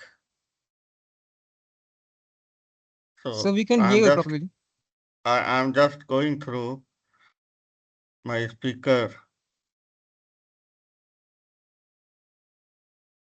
Yeah, it is on. So we can hear you. Okay, great. But yeah, auditorium. I want to blur my background. Just uh, it doesn't make difference, but there is nothing. Okay. I listened a substantial portion of Professor Tripathi. Do you have a session going on? Is there any chairman? Anyway, means if there is any chairman, due regards to chairman, colleagues, friends, and students mainly. As I discussed day before yesterday to Mr. Shekhar, so I decided not to go by means conventional method of putting transparencies and then explaining everything. Nowadays, it would have been very easy to ask GPT to prepare for for me a set of transparencies for AI and ML. Rather than I thought it could be of use for students just to tell my journey, because my journey especially started from 1973 to 78, BTech and MTech from JK Institute, Allahabad University. Why in I was interested in medical electronics right from my BTech days. So my BTech project was electrocardioscope with digital heart rate counter. And in MTech, apart from antenna, I was working under Professor M.S. Bist authority on in antenna and other things. So I was under him, but I said I want to do biomedical project. So he gave me challenge either measure non-invasive VP without cuff or go for uh, measurement of pain. I selected measurement of pain for, and finally I got success to indicate proportionately how much is the pain.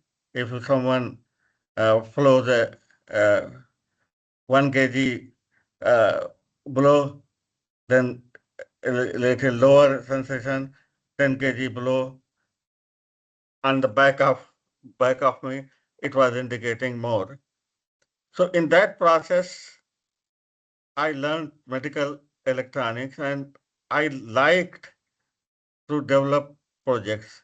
I will advise students to decide while studying that which what you want, whether you want to go for coding, for hospital, if you are doing rehabilitation, you want to where you see yourself. That visualization is more important.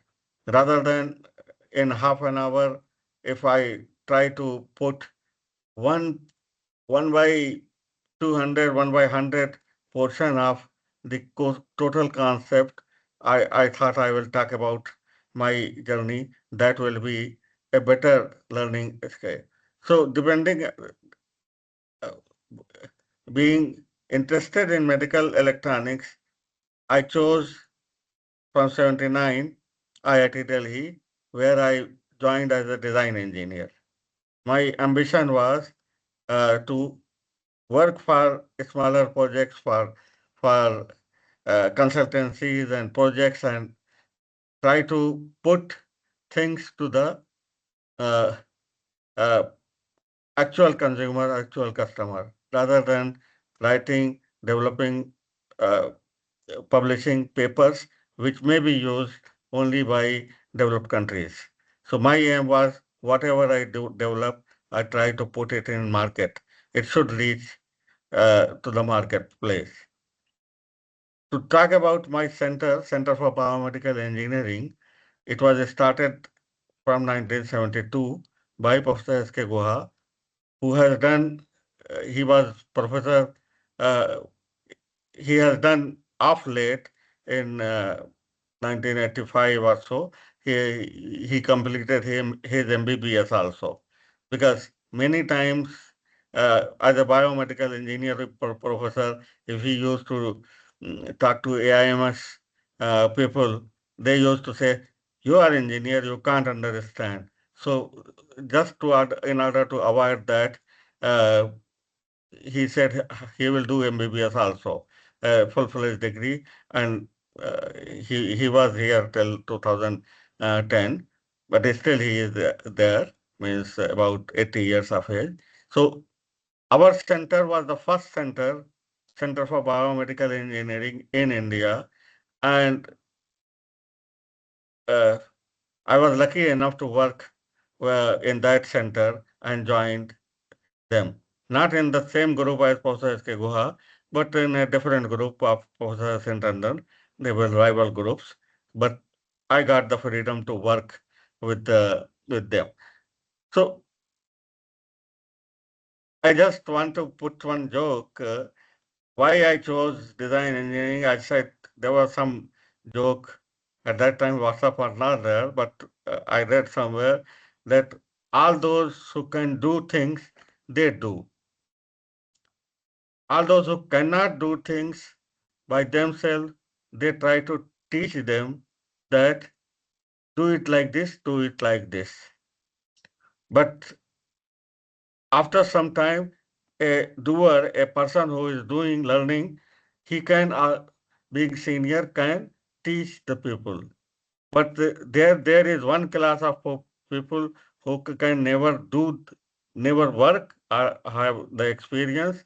They can never work by themselves, or they can teach uh, how to do the things, and then they are made the superhead to control both the groups uh, of teachers as well as doers. So I spent quite some time, 10 to 12 years, in just taking lab classes and doing consultancies and projects and sponsored projects. So sponsored projects, for my first exposure was to teaching aids for spastic children. There we developed in our center certain educational aids which were meant for spastic children. That we got it well, put it in uh, uh, shape, proper commercial shape, and gave it to Spastic Society of India, a school kind of thing. So there they have used it. So some reaction time assessment, so that if there is some improvement going on, whether it is voice stimulus or it is light stimulus, one can find out what is the reaction time. Or some steady hand, a child is supposed to travel in a straight line like this. One is, and a number of times between 2 hours, if he touches how many times, what is the improvement, what by reducing the gap and other things. And teaching assistant on laptop screen, suppose there are 10 squares and a light is revolving, uh, one after 1 to 5 and then 6 to 10. Then answer in the answer, like in the keyboard, there are 10 a sheet of 10 question answers. When the light reaches the subject was supposed to bang on. So it was 82, 83. Then 82, I got exposure to 85 microprocessor. We had got 2 months course in IIT by uh, learned professors at that time, Professor Matan and all. So uh, there we got the kit, microprocessor 885 kit. In that we were using not the assembly language, but the machine codes. Our machine codes were there to put uh, actually the sheets, actually the machine codes by referring, it was only 252 instructions, machine codes. So after some time, we remembered everything just on keyboard. And in that, we have developed in 1 month project uh, that how to make a ECG waveform after, of course, A to D and interfacing the digital data to kit, how to make a QRS detection, and based on that, a heart rate counting. So it was need-based. Main aim was to learn the things. Then came 886. Uh, in 1986, it got popularized, so we have switched over to 886. In the Indian context, it was doing well till 1989 when the fire took place in uh, uh, HCL complex, Chandigarh, Mohali, sometime February 1989, and it put the IC making facility of India about 10 years. Uh, when other facilities started 97 or onwards. Nowadays, a lot of companies, chip making companies are coming here. I also had the chance to work with Sam Patroda, who was invited by Rajiv Gandhi, and he is the main person to work on a project in a rental uh, facility. He got 36 crores projects for digital switching. That has transformed the mobile industry, the telephony and mobile. Before that, we were having, even in IIT Telephone Exchange, a very noisy plunger-based technology, but that was time, means in 87, 1987 or so, they were developing that.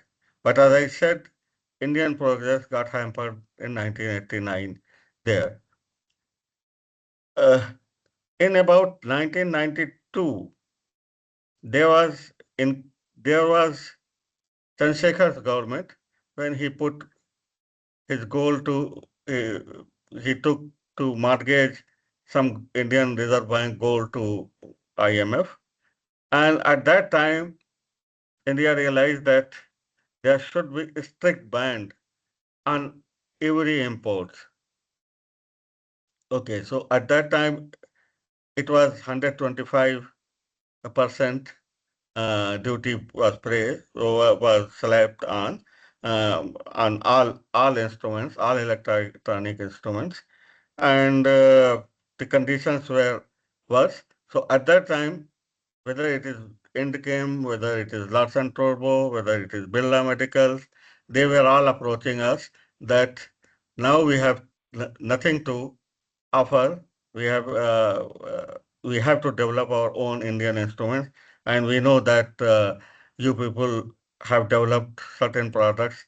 Meantime, from 80 to 90, we actually developed one peritoneal dialysis machine and a portable Holter recorder and analyzer. That was a solid state portable Holter recorder. Both of them were DOE projects sponsored. So we developed that, and everybody in the market, knowledge is the money, so they know from where to get the work done. So they were all approaching us. But came 95, it was actually liberalization by Manmohan Singh ji, and he liberalized the things. He said nothing doing, no taxes, all everything, and it was either. And at the same time, in 95 onwards, Infosys and TCS and others giants, they have started, and they have started recruiting persons from all engineering colleges in in in lakhs, and then putting them back 75,000 after say 6 months, 3 months into the market. So it was switch over, and across all 1,000 engineering colleges which are there, slowly analog was getting neglected. Digital electronics was also to some extent only coding, coding, coding. So all software developments, all software, especially coding, and that thing has increased quite a lot. But at the cost of what? At the cost of embedded system, at the cost of systems which requires analog as well as digital electronics. In Israel, I am forgetting the number, but there are 20 to 50,000, I'm just missing the figure, uh, companies which are registered as embedded system makers. And when I was teaching one course, microprocessor-based industrial control, and then computer architecture, then operating system, then embedded systems, of course, microprocessors and microcontrollers. Uh, in embedded system, I was teaching fuzzy logic and of course AI in that. So at that time, only one Indian machine incorporated uh, the fuzzy logic concept for actually assessing the time and putting the timer on the washing machine, how much time, for how much, for how long it should be run machine. So it was fuzzy logic based controller of washing machine. If you put Google search, fuzzy logic based automatic machine. But 20,000 products in Japan at that time were using fuzzy logic in corporate, whether it is camcorder, whether it is uh, automatic train control, stopping with the precision of 1 centimeter, whether it is 40-story lift, jerk-free lift, whatever, they were using all fuzzy logic there. Just to tell you that what is, since I have taken the name of fuzzy logic, it is one of the logic and reasoning, it is one of the reasoning tool in place of binary logic, which was prevalent till 1965, when Lufti-e-Zadeh has started the concept of fuzzy logic, and it has come up in control, and then it came up everywhere. I used to just give one example, real life example, that if there is some teenager boy or 10-year boy somehow reaches to an island after mm, uh, catching some boat and after some ship disaster or something, there if he reaches, he tries things of his own. What is some fruits? Some fruits he takes, stomach trouble, bad taste, unconsciousness. other thing. Some after some time he learns. That is genetically there is urge to survive. And after doing sensitivity analysis, if a fuzzy logic system is trying to learn, it will do fuzzy sensitivity analysis.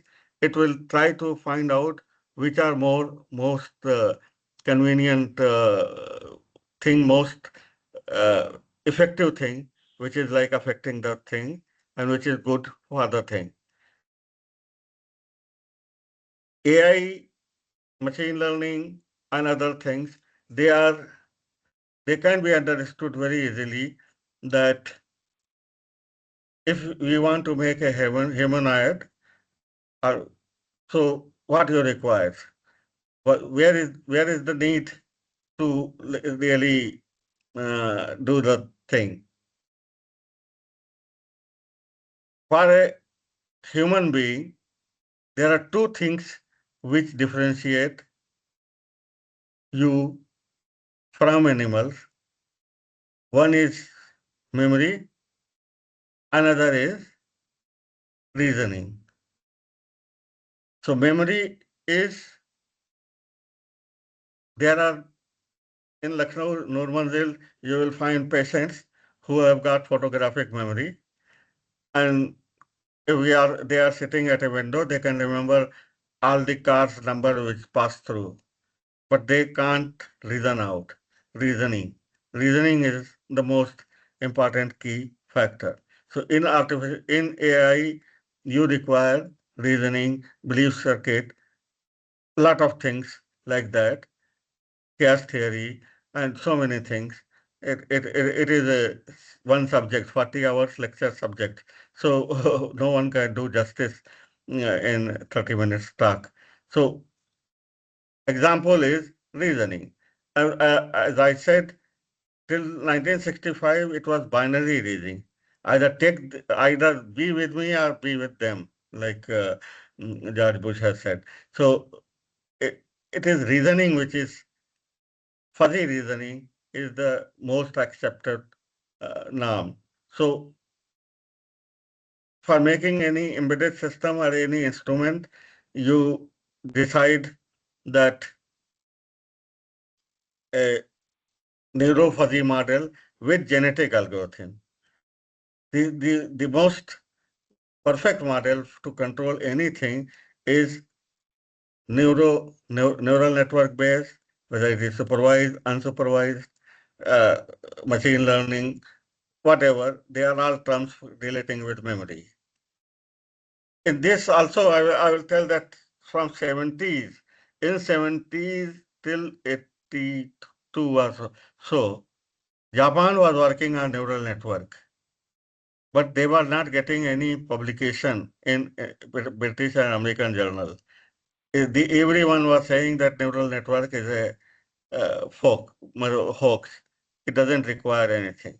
But once they have demonstrated using neural networks, they can simulate fights of Muhammad Ali Kale and George, uh, like boxing matches, they can demonstrate like that. Then they realize that there is something, there is AI. So a lot of funding was done in 1988 onwards in UK and European countries. They have missed about a decade in neural network and artificial intelligence thing.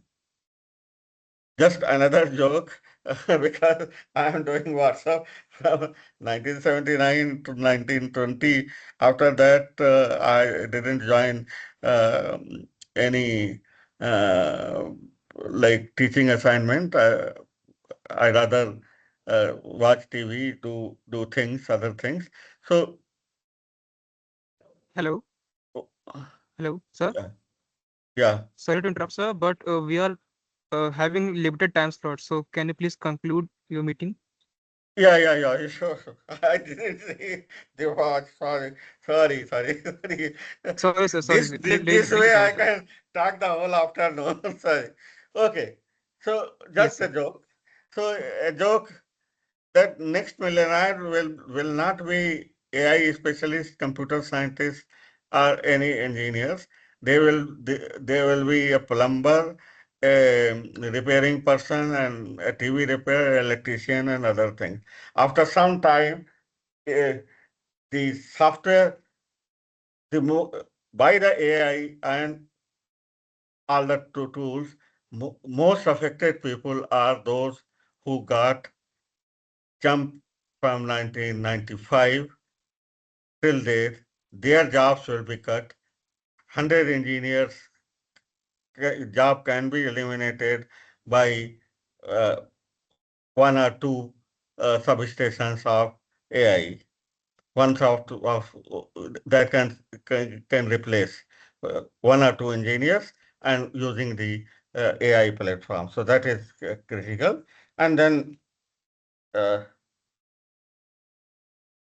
in this respect, I will just go to one more blunder because we have watched and it was under discussion. Another blunder was BBC microcontroller, which was incorporated in 1988, uh, accepted by government, and was made compulsory to all central schools. Actually, thousand Margaret Thatcher has given about 1,000 kits free for our Kendriya Vidyalaya, and it has got facility to like Rockland uh, has got facility to given the technology also. A semiconductor complex limited was supposed to start. As I said, it got vanished. So in UK also, when I visited so many universities in 88, 92 and onward, I found no one is taker across IBM PC, no one is using. It was such a shabby architecture. There was one console, there was one printer, there was one keyboard, there was one, everything scattered on the table, uh, and it was not popular.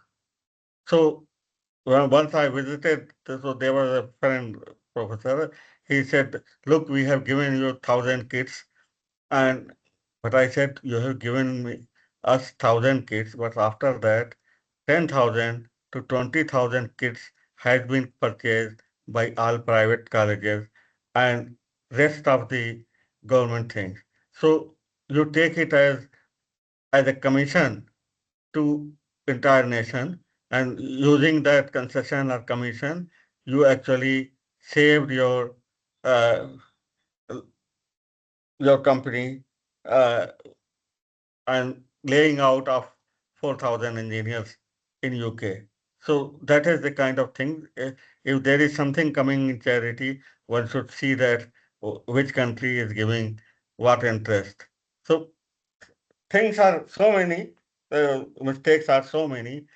Uh, I want to say concluding remarks that you you decide your interest and work for it, you will be more satisfied. And it is not important that you are computer scientist or mechanical engineering or civil engineering. With the help of ChatGPT, you can even make any embedded system. You can study, you can get materials using AI and Google and other things. So it all depends what you want to do. You can make, you can design, you can think. The only thing is you have to have time, patience, and your heart open for that. Thank you very much for listening. Senior person like me, his biography. Thanks a lot. Any question? The unquestionable career. Anything? Maybe in future. Maybe sometime I can focus. Thank you, sir, for such an enlightened session. It truly highlights how these engineers can actively contribute to a transformation of high technology. Thank you so much, sir. Okay. Okay. Should I sign off? Yes. Yes, sir. Yes, sir.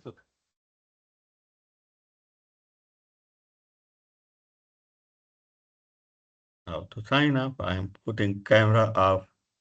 Okay. Okay, thank you. Thank you very much, Dr. Shekhar. Thank you, sir. So, Thank you. uh, I could not actually get my hard drive properly and then Thank you. get my old Uh, lectures No and problem, sir. slides. Okay, select.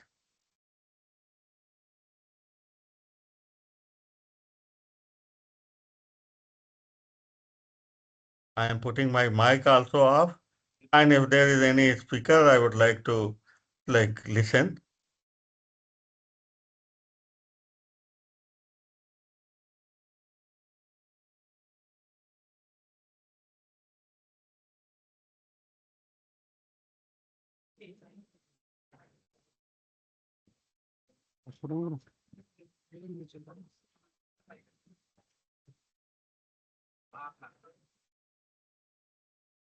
इधर भी गया क्या?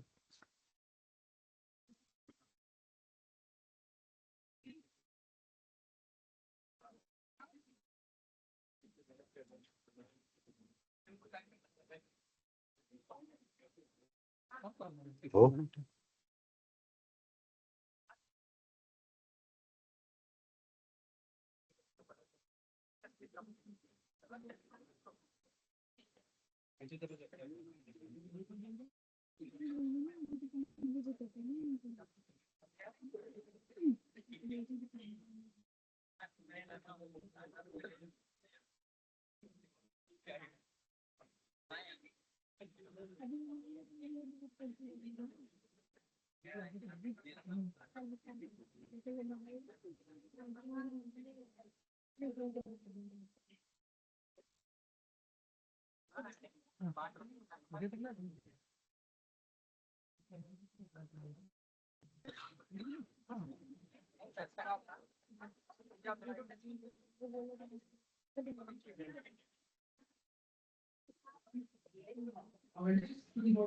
The Institute of Fascinating World of Advanced Technology Research.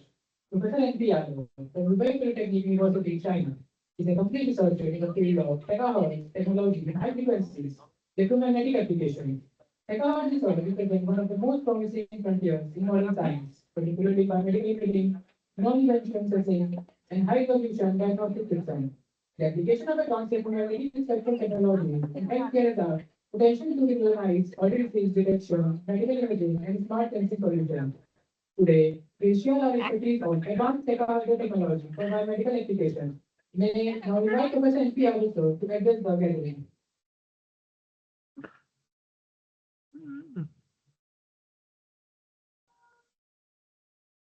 Hello. Hello, Shekhar. Yes, sir. You Hello. are audible. Okay. So have you opened the PPT right now? PPT.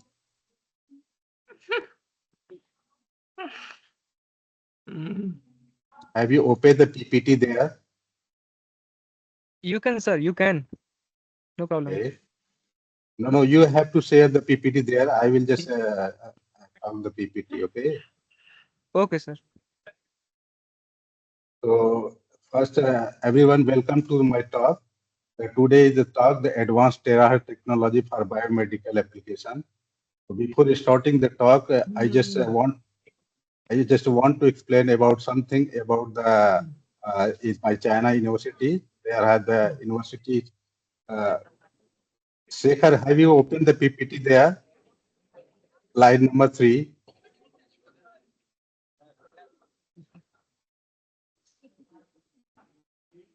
PPT. Slide number 3.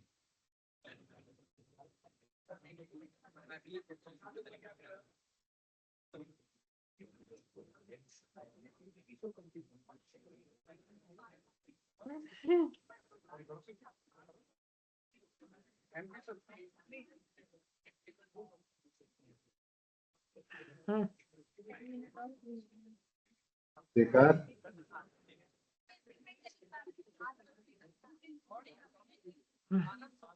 Sir, you may share your screen, sir.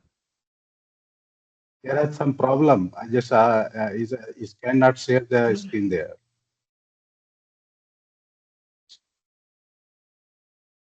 Sir, we currently do not have a PPT, sir. So can you please share your screen? I already sent your WhatsApp. You can share there. Check your WhatsApp. उनसे को भेज देना.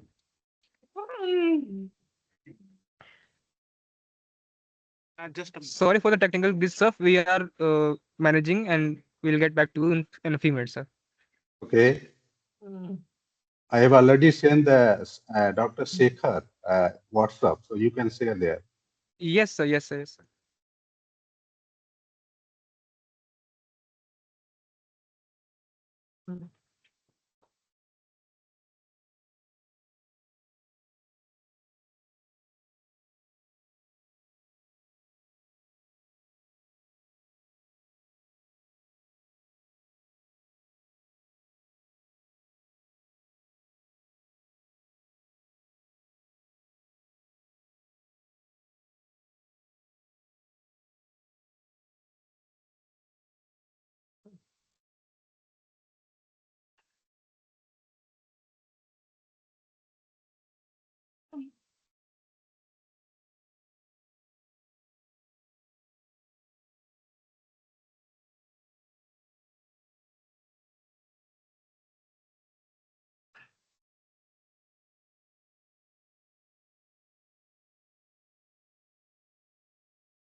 Hello,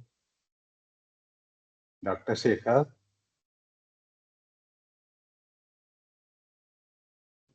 Hello. Yeah, yeah. Yes, sir. Sir. Good afternoon, sir. Yes, yeah. Sir, Good you start, afternoon. please. So now I start my talk. So first, everyone, welcome to my talk.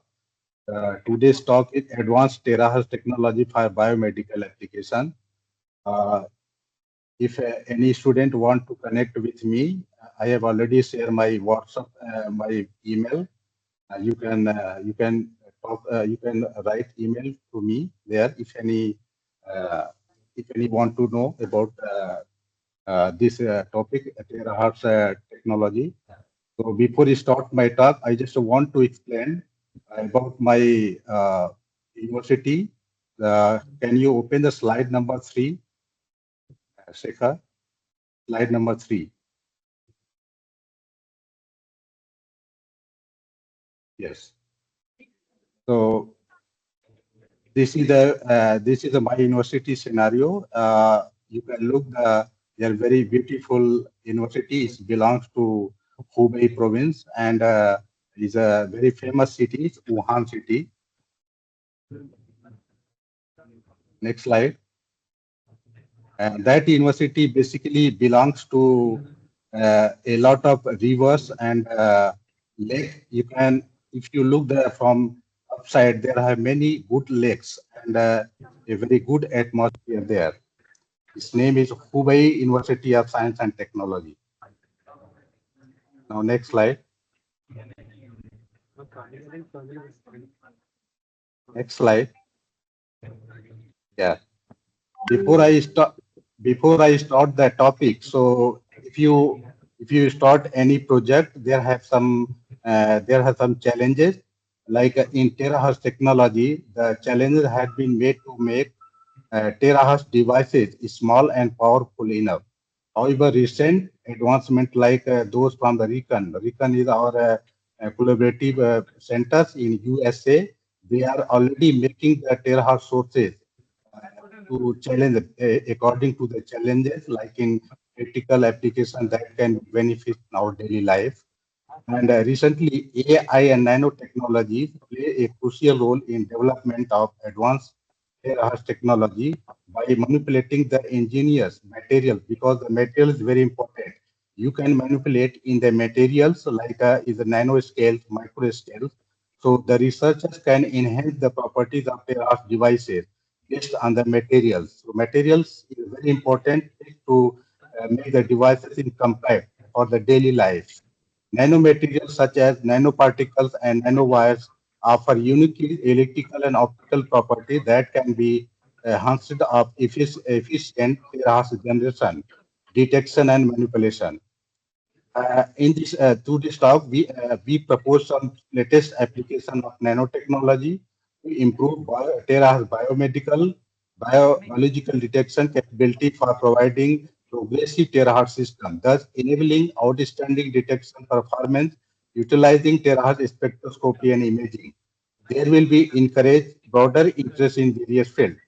And last, I will talk about the limitation and prospects of terahertz biological application based on the nanomaterials and nanostructure will be also discussed in the light of recent development. So what the development going based on the terahertz technology, I will explain to one by one. So the next slide. Next slide.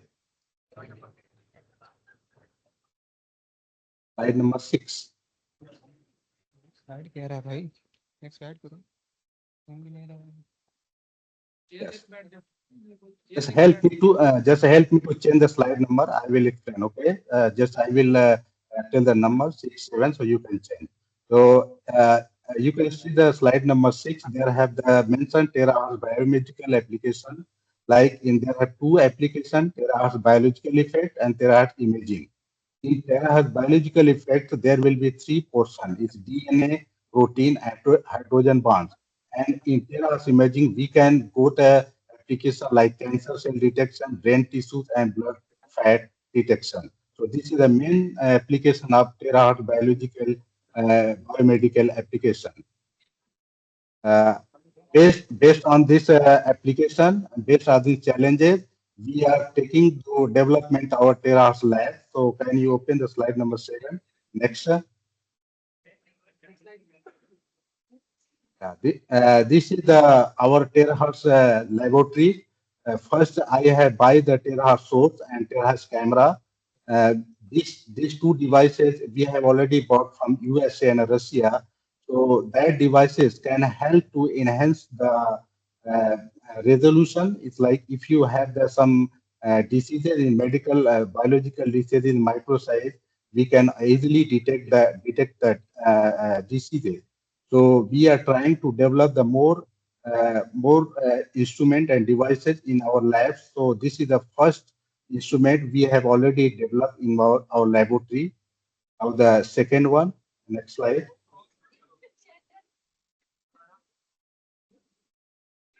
Uh, this is another development in our laboratory is a terahertz time domain system. So based on this system, we have already made some special mirrors and lenses that can be enhance the resolution as well as the detection quality of the biological diseases. Now the next and yeah, this is another devices is a microscope. So we are basically trying to develop the parametric indirect terahertz microscope. So we have already developed in optical microscope based on the polarization concept. So this is our third instrument in our labs. So this instrument we have already made in our laboratories based on the parametric, based on the polarization concept, that can be uh, that can be useful for the get the resolution about the nanoscale. We have already achieved the resolution about 50 nanometer resolution by using this microscope. That name is parametric indirect microscopic imaging. That can be useful for scan imaging, skill, or some special things, some special things for industrial application as well as semiconductor chips.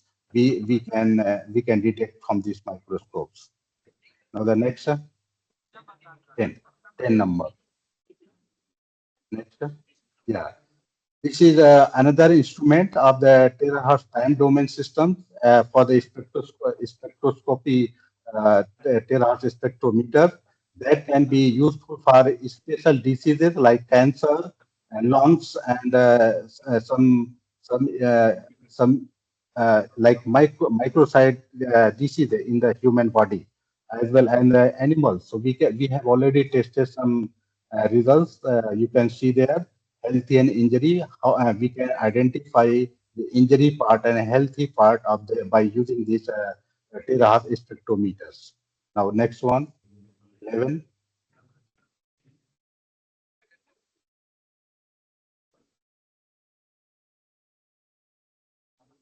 Yeah, this is the another instrument. We have already used by the pulse laser femtosecond. So this is basically I am showing the instrument. We have already developed our terahertz laboratory by using the advanced technology. So what we can do, what we can application, I will show in the later of the application what we can do by this instrument. Now the next one. Yeah, this is our proposal. We are already developing the new devices which is based on some meta surfaces, meta materials, and waveguides. So that can be also useful for getting the higher resolution as well as the biological detection. In this proposal, we are using also the deep learning as well as the AI concept. So that can be more useful for the human life and medical science. Now the next. There have some student, my student, they are working in the waveguide. So how we can design the waveguide based on the gold nanomaterials. So this is the first design of the waveguide, and based on this waveguide, we can achieve the good high resolution in terahertz imaging. Before we have achieved the micro size resolution, but we are trying to how to get the nano scale resolution by using the special waveguides. Now the next one. Yeah, this is the results of the X section and Y section. You can look there, sharp focus, and how we can differentiate in this in the simulation by console. So we have done the simulation by console. We can easily differentiate what the challenges has come, what the results has come there. So the next one. This is the meta X sectional field allows meta waveguides and Y section field of the meta waveguide. This is a very clear differences between both section. We have already achieved this resolution, this result by using the CST and console simulation softwares. For the next one. Yeah, this is our results. Basically, we have keep this result by using the waveguide. So that waveguide can useful for especially for the terahertz devices. That waveguide we can use as a part of the source. We terahertz source is very expensive. It cannot be easily available. So we are trying to how to make the new technology in the terahertz source. So based on this waveguide, we can generate the new terahertz source, and that can be help to improve the resolution, and that can be help in medical science as well as in the industry and security and defense in all the sectors. This that can be useful. Next, sir. Yeah, this is our result. Basically, this is the result. So we have already done a lot of work based on this Tera devices.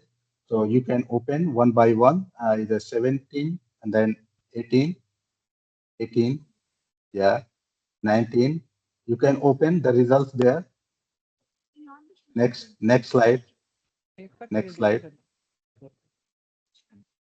18, 18.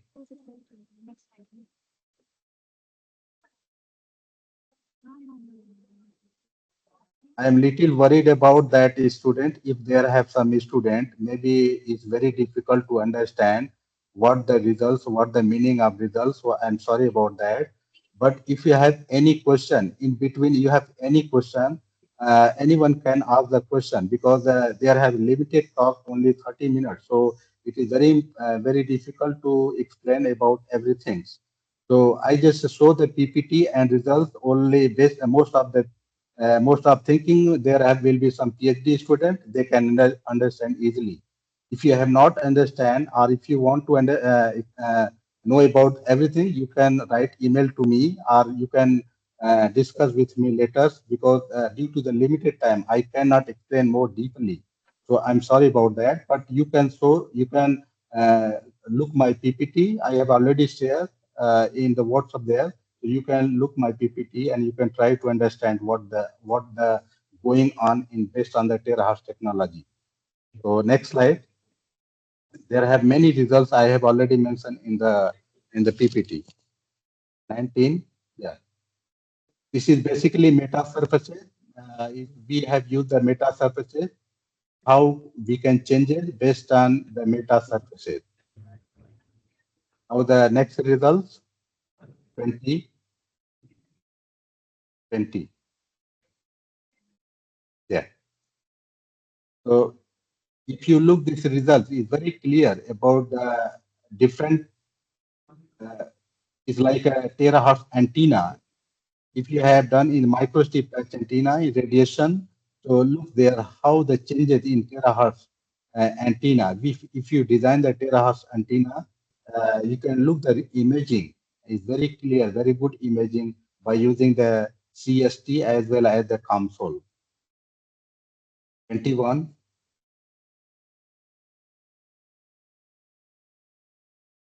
Yeah, this is the fabrication process. We are basically using how to fabricate by using the different layers of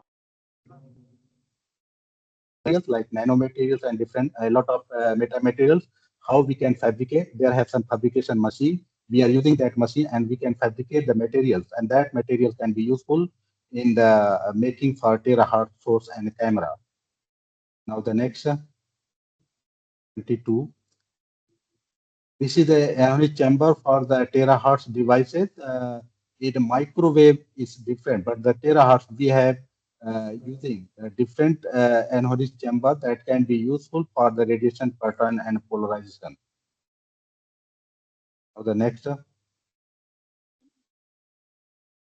Yeah, this is the results of in the gigahertz. Uh, you can look the how the differences, how the radiation pattern has come there. We have already there have one our PhD student. He have already done this antenna, the terahertz antenna. Is very good results now, and that antenna basically used in the aircraft and a lot of in defense services. Next. In the medical science, we are already using some nanotechnology. So you can look if you want to measure some medical imaging various nanoparticles that have been investigated, and they have the good resolution. Now the next 25. Yeah, we have already used some diabetes measurement. How we can check the diabetes patient in our labs. So it can be easily used our terahertz devices and can be diagnosed the diabetes patient. You can look the very clear images of the diabetes of the portion B and C. 26. This is the absorption coefficient, refractive index, and visual images of the hypoxic is case 6 months post injury. So if you want to the injury part,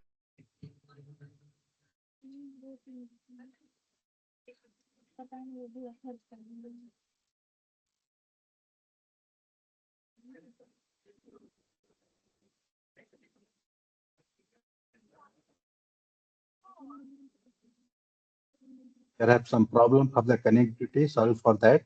So the hello is here.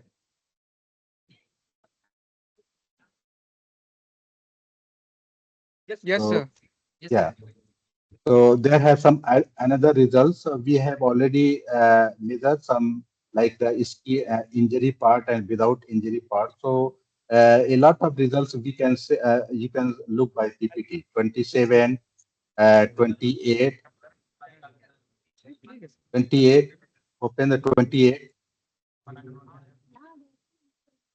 28, 29. Yeah, 29. Next slide.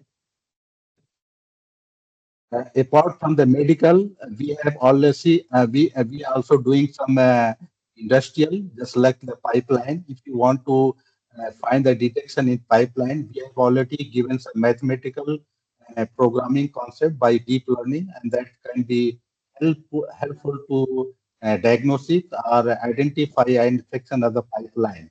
So in the PPT number 28, 29, and 30, you can look the very good uh, calculation method to find out the resolution.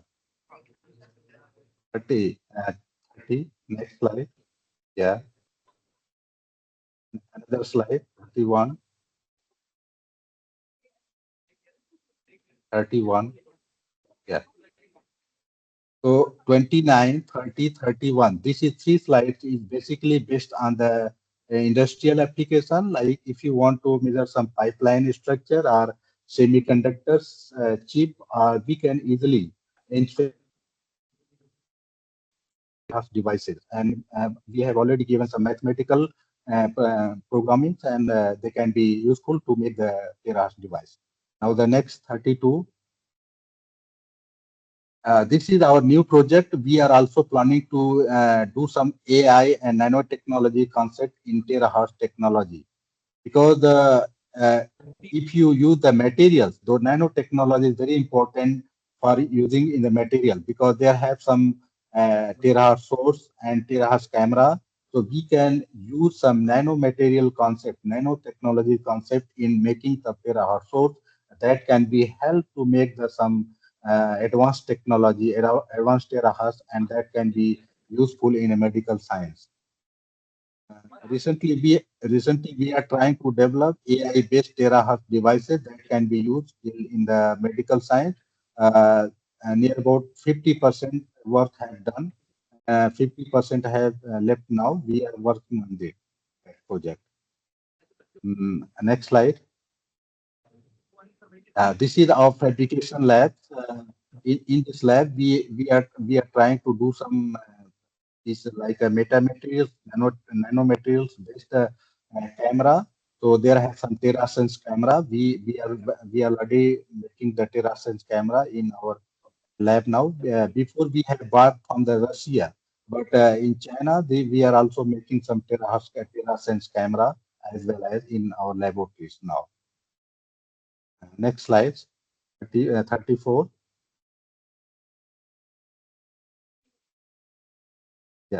This is our project. That project already done by Terahertz Systems. There has some special stone. The name is Jade stone. In our city, basically in Wuhan, there have many big jade stone. How you can find out some good materials part inside of the stone? We have used our devices and find out some good special materials inside of the jade stone, and that project is very useful. And a lot of good stone have already in our city, so we can identify. We can look the deep side of the stone.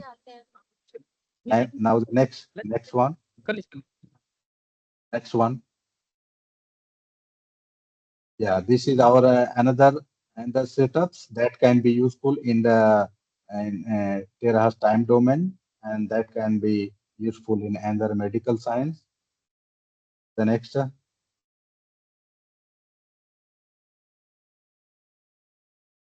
Yeah, we have already measured also. This is the butterfly shape chips we can measure by terahertz systems. Now the next.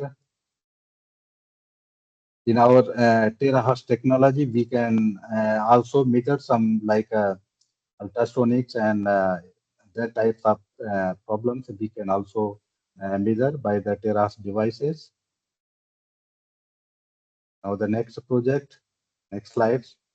This is our medical tablets. If you want to find out some detection or some fake medicine, we can also use our devices to find out the fake medicine or real medicine. Sometimes there have some problems in the medicine and tablet, like um, a lot of fake medicine available in the market. We can find out which is the real medicine or which is the fake medicine. We can find out by our devices, by terahertz devices. Now the next. This is the tooth project. We can also check the tooth by terahertz systems, and we can also give some deep learning concept or some programming based concept on these devices to find out the tooth. Like if you want to measure the human tooth by child tooth, young age tooth, or old age tooth, we can easily identify. We can easily find out which tooth, and in early stage we can find out the problem there. Now the next. Yeah, this is our tooth project results. So we can go to a lot of results there. 41. Yeah. 42. 41 now. Yeah, 41. So you can look the images in the different terahertz system, different terahertz range, different images in different angles. Now the 42.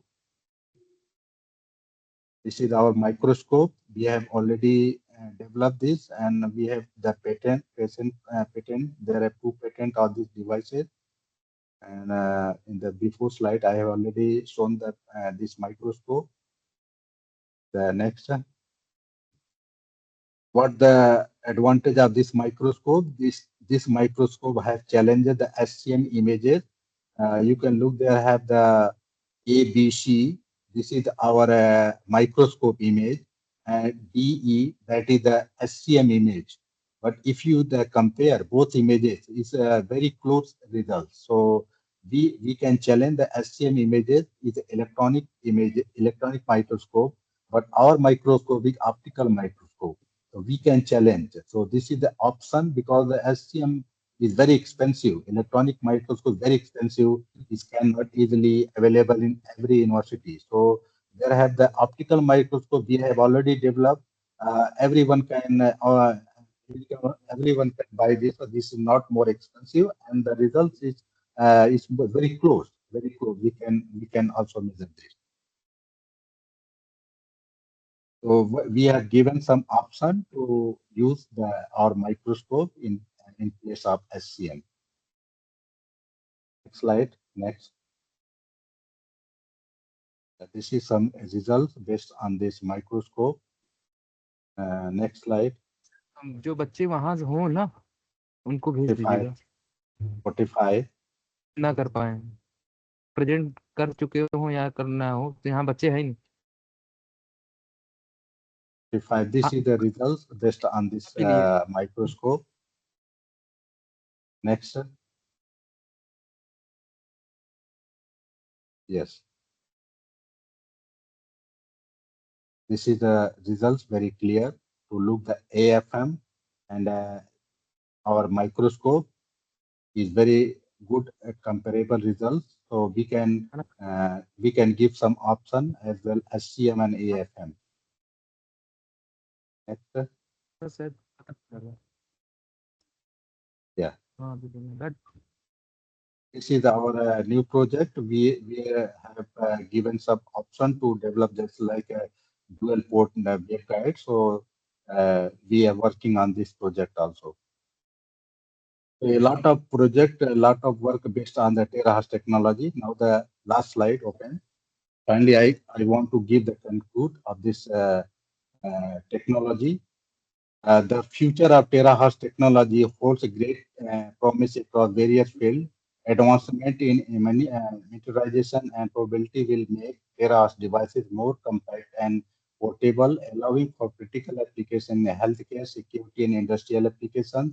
Increasing power output and efficiency will enhance imaging, communication, and sensing capability, driving the adoption of terahash technology in diverse industry. Moreover, the integration of terahash technology with existing systems such as smartphone and IoT infrastructure will enhance real-time monitoring and diagnostics. Quantum enhanced technology, novel application in autonomous vehicles and advanced manufacturing, and the utilizing of advanced data analysis and artificial intelligence are other existing aspects that will shape the future of terahash technology. Collaborative research and development effort will play a crucial role in driving innovation and realizing the full potential of this transformative technology. Terahash instrumentation has improved significantly in recent years, such that the Terahash imaging system that becomes more affordable and easier to use. Terahash system can now be operated by non-Terahash expert, greatly facilitate research into many potential applications. Due to the non-ionizing nature of Terahash light and its high sensitivity to soft tissue, there is an increasing interest in biomedical application, including both in vivo and ex vivo study. Additionally, research continue into understanding the origins of contrast and how to interpret the tera's biomedical imaging. So basically, this is our conclusion. We are also continue work on the tera's advanced technology in biomedical application. Okay, thank you. Thank you, Professor Yadav, for broadening our understanding of how.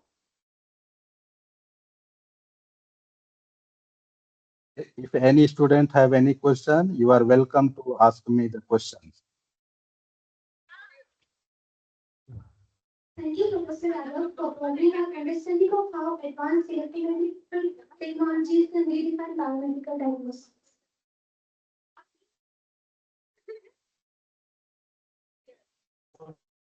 Thank you. Yes, sir. Okay, thank you. So now I can stop now, Shekhar. Yes, sir. Okay. Bye. Bye.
नहीं sir अभी तो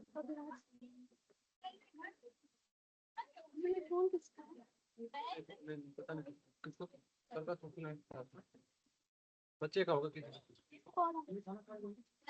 आपके कोई खाने का तो आगे हम आ रहे खा खा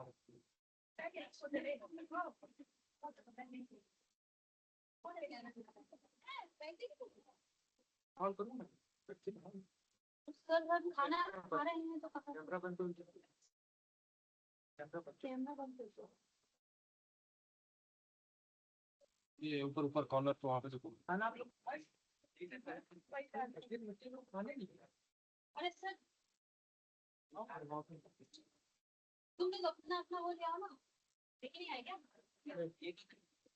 हाँ ले आओ तुम पता ना नहीं आता खाओ ठीक है खाएंगे पता चलेगा ये कैमरा नहीं खाएंगे किस बात तुमने खाया अब तुम लोग मीटिंग में हो सेशन में करा ठीक है तो बस हम भी होते जाते हैं भूखे मत रहो हमने खा लिया नहीं कर हम लेकिन रजिस्ट्रेशन नहीं कराया रजिस्ट्रेशन नहीं कराया हाँ हमें लगा कि कॉन्फ्रेंस देखने आ जाएंगे और लोग फिर पीटी में तैयार कौन था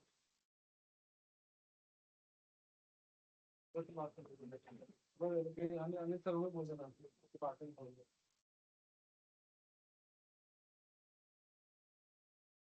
एग्री करेंगे बोल रहा डिपार्टमेंट जिसका भी है एग्री तो कर ही जाएंगे सर है जाओ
It is now my privilege to introduce our next distinguished speaker, Engineer Karan Yadav, an industry professional with more than 15 years of experience at IBA International, bringing extensive practical exposure in biomedical systems and health technology.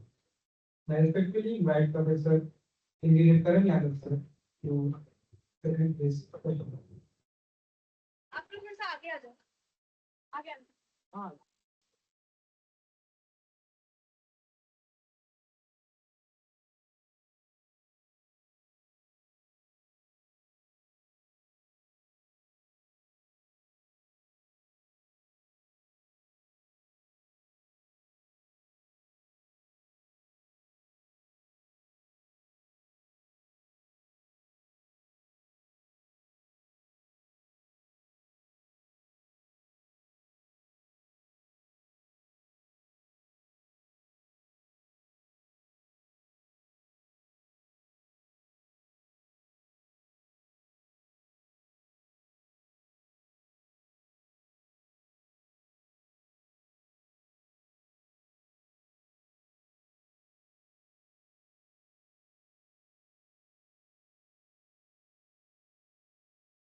Hello, Dr. Sekhar sir.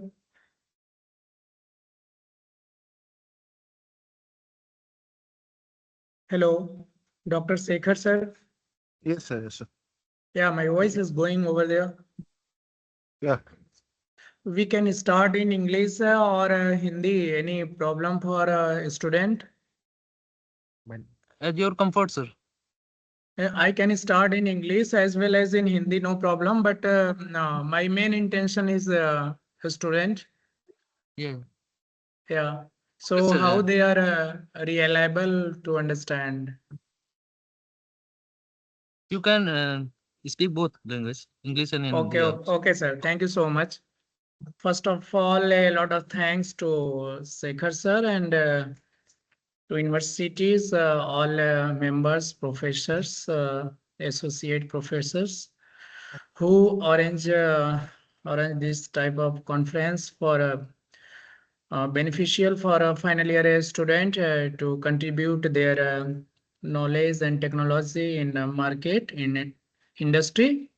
So my subject is today to my subject is to biomedical scope in healthcare industries and some medical equipments. So we are going to I'm going to explain everything in very short. I will take care about all those things. So I'm going to share on screen what are the scope of biomedical and electronics branch in the industry. So Windows.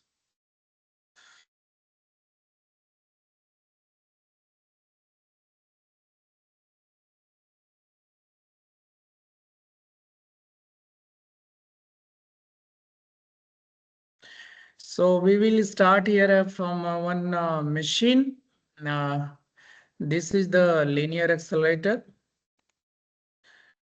So first of all, things is that electronics and communication branch is very most important for nowadays in India as well as for other country, which students are a final year student and they are in first, second, third, fourth semester. They are coming to go to the final year classes when they will completed this degree, electronics and communication. So nowadays in IIT Kharagpur also going to start in 2026 for biomedical engineering. Before that, biomedical engineering, before that, they are doing all those things, all those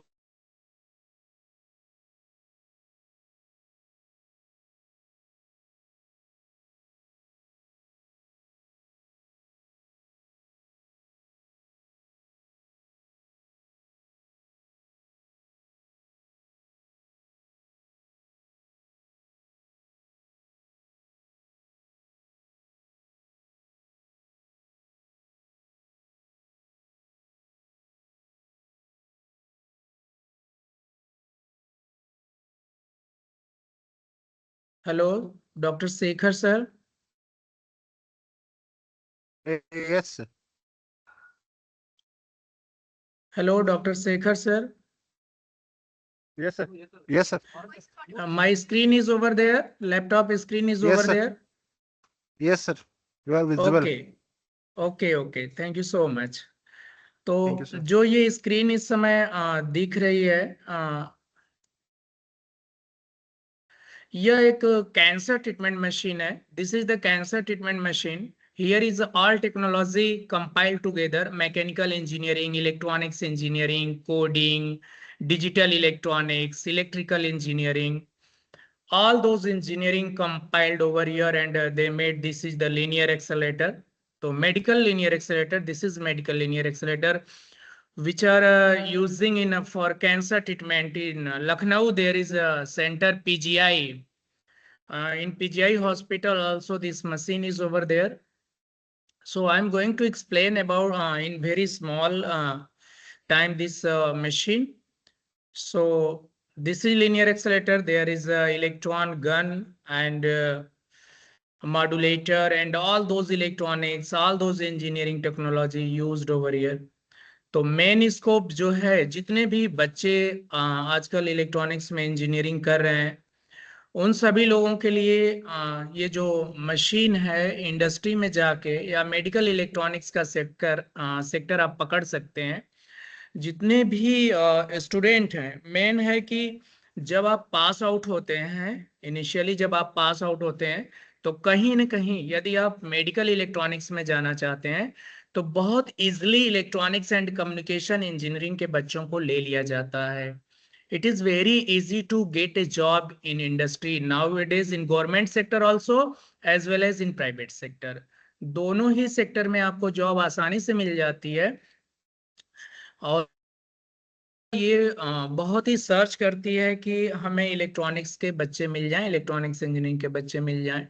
इस समय screen पर दिख रहा है, यह एक modulator है जो मेडिकल इलेक्ट्रॉनिक्स के लिए भी यूज होता है, इंडस्ट्रियल इलेक्ट्रॉनिक्स के लिए भी यूज होता है. आप जो बच्चे अभी इलेक्ट्रॉनिक्स के फाइनल ईयर हैं, वो Hello, sir. माइक्रोवेव पढ़े होंगे. Sorry to interrupt you sir. Sir, आपकी स्क्रीन जो है वो ओनली वन टैब शेयरेबल है. आप उसे इंटायर कर सकते हैं. Entire. I will try, sir.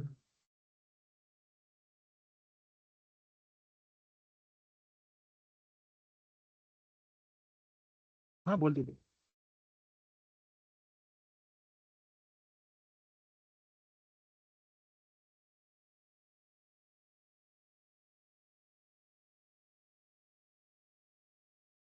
हो नहीं रहा है क्या sir?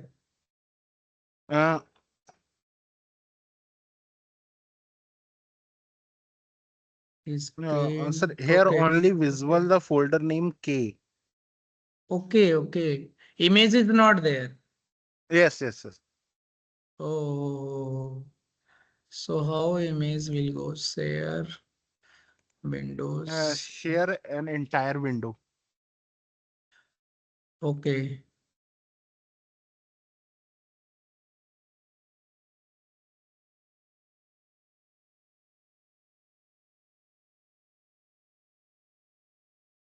Now, sir, is it there? Yeah. Yes, sir. It's visible. Okay, sir. Okay. Yes, sir. Please continue. Okay, sir. So we are talking about the scope of biomedical engineering for electronics and communication branch engineering student. तो बहुत ही बेहतरीन होगा कि जैसे ही आप final year की अपना पढ़ाई कंप्लीट करते हैं इंजीनियरिंग का, आप ट्राई कर सकते हैं गवर्नमेंट में भी जाने के लिए और प्राइवेट सेक्टर में भी जाने के लिए। जैसा कि मैं स्क्रीन पर दिखा पा रहा हूँ कि यहाँ भी देखिए ये पूरा जो इलेक्ट्रॉनिक्स है उसको आज के भी टाइम में now it is also this is very specific trade for development of industries and medical industries. तो मेडिकल इंडस्ट्री में होता क्या है कि जो हम लोग इंजीनियरिंग कर रहे हैं तो ज़्यादा हम लोगों का इंटेंशन ये है कि हमको ज़्यादा हाईली सैलरी कौन देगा, हम क्या काम करेंगे कि ज़्यादा से ज़्यादा सैलरी हमको मिल सकती है। तो इसलिए यदि आप बायोमेडिकल फील्ड पकड़ते हैं तो वहाँ पे आपको, जैसे बोलचाल की भाषा में आप सभी लोगों ने सुना होगा कि एक्सरे है, अल्ट्रासाउंड है, ईसीजी मशीन है। अभी चाइना से सर क्लास ले रहे थे, चाइना से सर क्लास ले रहे थे एनपी सर, उन्होंने बताया वहाँ पे ईसीजी का उन्होंने चर्चा कर रहा था। इससे पहले रहमान सर आए थे, वो भी कुछ ईसीजी या कुछ ऐसे चीज़ों का उन्होंने ओरिजिन किया था, वो बता रहे थे। तो ऐसे हम लोगों को बहुत सारे चांसेस है। जैसे मैंने अगर बेसिकली दो चार इक्विपमेंट का आपको नाम बताया, जैसे आपने सिर्फ एक्सरे पकड़ लिया, एक्सरे की डिवाइसेस को पकड़ लिया या एक्सरे का क्षेत्र पकड़ लिया, वहां पे भी इलेक्ट्रॉनिक्स एंड कम्युनिकेशन को बहुत ही बेहतर अपॉर्चुनिटीज है। या आप अल्ट्रासाउंड में जा सकते हैं, आप सीटी मशीन में जा सकते हैं, या एमआरआई मशीन में। जैसे सीटी मशीन की बात करा, ये देखिए स्क्रीन पर फिलिप्स दिख रहा है क्या सर? स्क्रीन पर फिलिप्स का सीटी मशीन दिख रही है क्या? Yes, sir, it's visible. ये yeah, this is the Philips CT scan machine. After electronics and communication, finishing this engineering course, you can go for CT. So there are so many companies, like over here you are able to see this is the Philips company. I am also over here with this machine. I am doing calibration of CT scan. So there is Philips, there is Siemens, there is GE, there is a lot of company in India as well as you can work for abroad also. After 2 year, 3 year, 4 year, if you get the experience in India, after 5 years, if you are going to abroad for doing the same job, you can earn more than 5 lakhs, 6 lakhs per month salaries. Now, suppose that you can expend 4 lakhs in your living cost and other things, you can save 2 lakhs per month for India.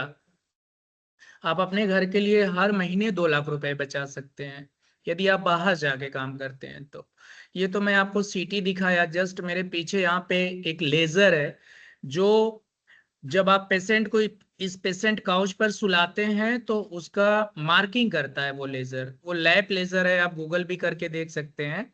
Germany की company है, ये भी बहुत अच्छा payment करती है ना। यहाँ पे देखिए जो मैं कैंसर ट्रीटमेंट मशीन दिखा रहा था, ह्यूमन बॉडी के अंदर जो ज्यादा से ज्यादा पानी की मात्रा होती है, जैसे पानी बहुत ज्यादा मात्रा में यानी 75% जो कहा जाता है।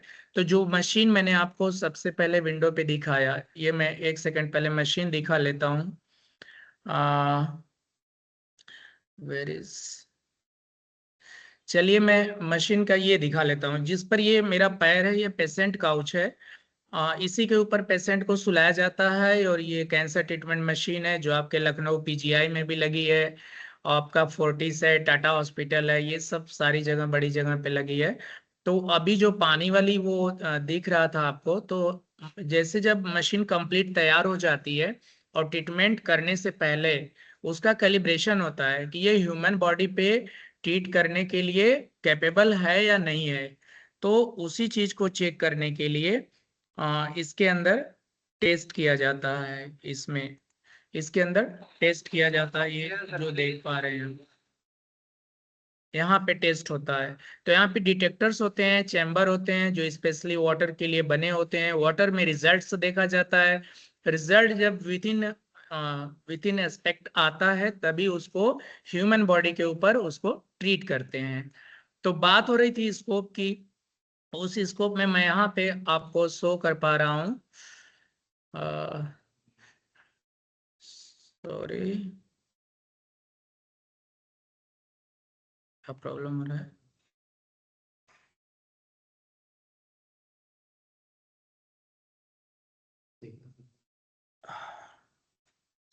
उठा लियो उठाए क्यों नहीं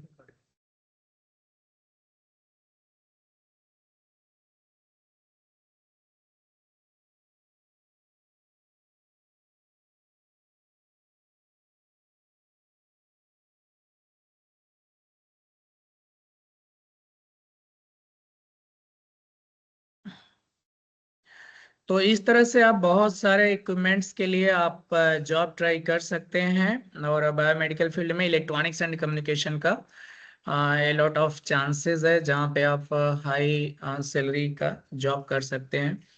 यदि आपको कोई भी डाउट होगा या आपको जॉब से रिगार्डिंग कुछ ऐसा वैकेंसी से रिगार्डिंग चाहिए चीज़ें तो आप डॉक्टर शेखर सर को ज्वाइन कर लेंगे, उनसे आप मेरा डिटेल्स या उनसे आप इंफॉर्मेशन ले सकते हैं।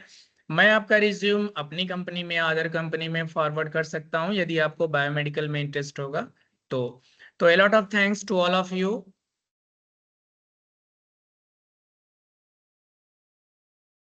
Thank you so much, sir.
Technology transcends boundaries, and our next speaker truly represents global innovation in communication systems and space technology. Dr. Akhilesh Verma from Brandon Burgess Technique University in Germany specializes in advanced communication and architectures, satellite systems, and high-performance payload integration. CubeSats and small satellite platforms are transforming the space industry by enabling cost-effective research missions, Earth observation, communication systems, and scientific experimentation. The design and integration of robust communication payloads is central to their effort. Dr. Verma will speak on design and integration of high-performance communication payloads for CubeSat. May I respectfully invite Dr. Akhilesh Verma to share his insights. Sir, please.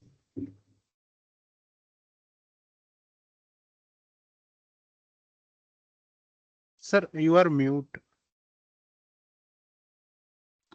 Yeah. Yeah. Okay, so hello everyone, and thanks to Dr. Sekhar for inviting on this platform and for the brief introduction. So I just share my PPTs.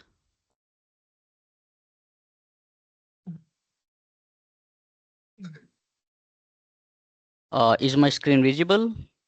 Yes, sir, you are visible. Okay, so design and integration of high performance communication payloads for CubeSat. And so as we know that over the past 2 decades, CubeSats have transformed the access to the space. And what we began just the educational platform, and now it is going to the commercialized sites and rapidly involved into the powerful test beds for the advanced space technology. And today CubeSats are enabling high data rate communications and the space missions basically, and now it is going into the integration of 5G technologies and the future 6G non-terrestrial networks. So but there are more challenges because CubeSats are very small in size. These are nanosatellites basically, and lightweights. And because of the low power consumptions, there are a lot of constraints and a lot of challenges we need to consider while designing any payloads for the CubeSat missions. But yes, it is very beneficial for the case of any space missions, Earth observations, and for the high data rate connectivity uh, as compared to the big satellites, which basically high cost and heavy weights, and it takes long time to launch any satellites. But yes, nowadays CubeSats are basically a area of interest in the space mission. And now I will show you some highlights, right? What is CubeSat basically and how it's work, and what design parameters we need to consider while designing any CubeSats for any missions, and the integration of high performance payloads we need to design for these CubeSats. So yeah, so this is the agenda for today, like CubeSat evolutions, how it evolved, and the communication demands like RF payload system architectures and carbon high data rate design considerations, and beamforming and antenna integrations, which is also the main part of the CubeSat, because finally we need to transmit and receive the signals from the Earth to the satellite and satellite to the Earth, right? So, and the testing, validations, and the case studies, and future 5G and 6G non-terrestrial integrations. So the evolutions of the CubeSat missions, basically it is started from the educational platform to the commercial constellations, as I already told you about that. So increasing the demands of the high data rate throughput, and integration into the non-terrestrial networks, need for the compact and highly efficient communication payloads. So this is the main reason to evolve the CubeSat missions from the past generation to the next generation.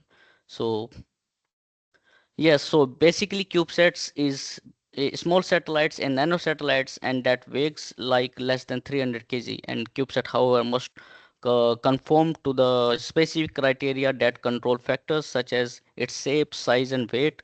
So you can see from this picture that how it evolved like 1 unit to 12 unit. So you can see how is the size of the CubeSat varied, like 1 unit and 1.5 unit, and 2 units it's 3 unit CubeSats, and 6 units and 12 unit CubeSats. So this is the size and the units of the CubeSats. We just measure it in the units like 1 and 2 unit and 3 units. So the new era of CubeSats has started with the success of radar in CubeSats. It was RainCube. It was launched in July 13, 2018 from the NASA, and launched on the Mars Cube 1, right? It is Marco. This is the another one. So RainCube is the first active radar in the CubeSat, right? So brief introductions to the CubeSat subsystems, like attitude control. So it means you just control the orientation of the CubeSats, like roll, pitch, and yaw of a CubeSat in the space. So the subsystem responsible basically for ADCS, attitude determinations, and the control systems. So this is the attitude. And what is the critical for? It is basically pointing the high gain antennas like at K band and X band, and earth observation imaging, and solar panel alignment, and scientific payload targeting. So from this picture you can see that these are the sun sensors and the reaction wheel, and which is basically from this company Canyon Technologies, which was used into the NASA CubeSat mission. So attitude determination, how the satellite know its orientation. So these are the sensors actually. So many sensors used in the CubeSats, like the sun sensors, which detect the sun direction, and the magnetometers measure the Earth's magnetic field, and gyroscopes measure the angular rate, and star trackers basically very precise and orientation using the stars. So, and this is the propulsion system. A propulsion system in CubeSat is used to change the orbit. If the CubeSat change its orientation or its orbit, then these propulsion systems come into the play, right? And if you deorbit, then it safely deorbit from the orbit. through the propulsion system. So you can see this module of the propulsion system, which is from VACO Advanced Product, this company, right, which is also used into the NASA mission. So power CubeSat use the solar cells to convert the solar light to the electricity and then store the power in rechargeable lithium-ion batteries that provide the power backup during the planetary eclipse and during any operations that point solar panels away from the sun and provide the extra power during the peak load times. So which is also the essential part of any CubeSat. The lithium ion batteries we basically use and it is rechargeable, right? So and next is telecommunication. So telecommunication subsystems enables the CubeSat to send and receive the data between the satellite and the ground station and interlink is space also created like satellite to satellite link, right? So it is inter-satellite links. So communication payload system architecture. So what it follows if you design any payload for the CubeSat, like antenna subsystems, which should be highly gain arrays and phased array antennas also used in the CubeSat missions, and RF front end basically which consist of LNA and PAs, filters, TR switches, and frequency conversions using the mixers and local oscillators, phase lock loop synthesizer. So I will show you in the next slide how it's work, how we convert the frequency basically, up converting and down converting the signals, right? Frequencies and baseband and modulations like QPSK, QAM and OFDM and power conditioning and thermal subsystems. So it's a payload architecture, how it works.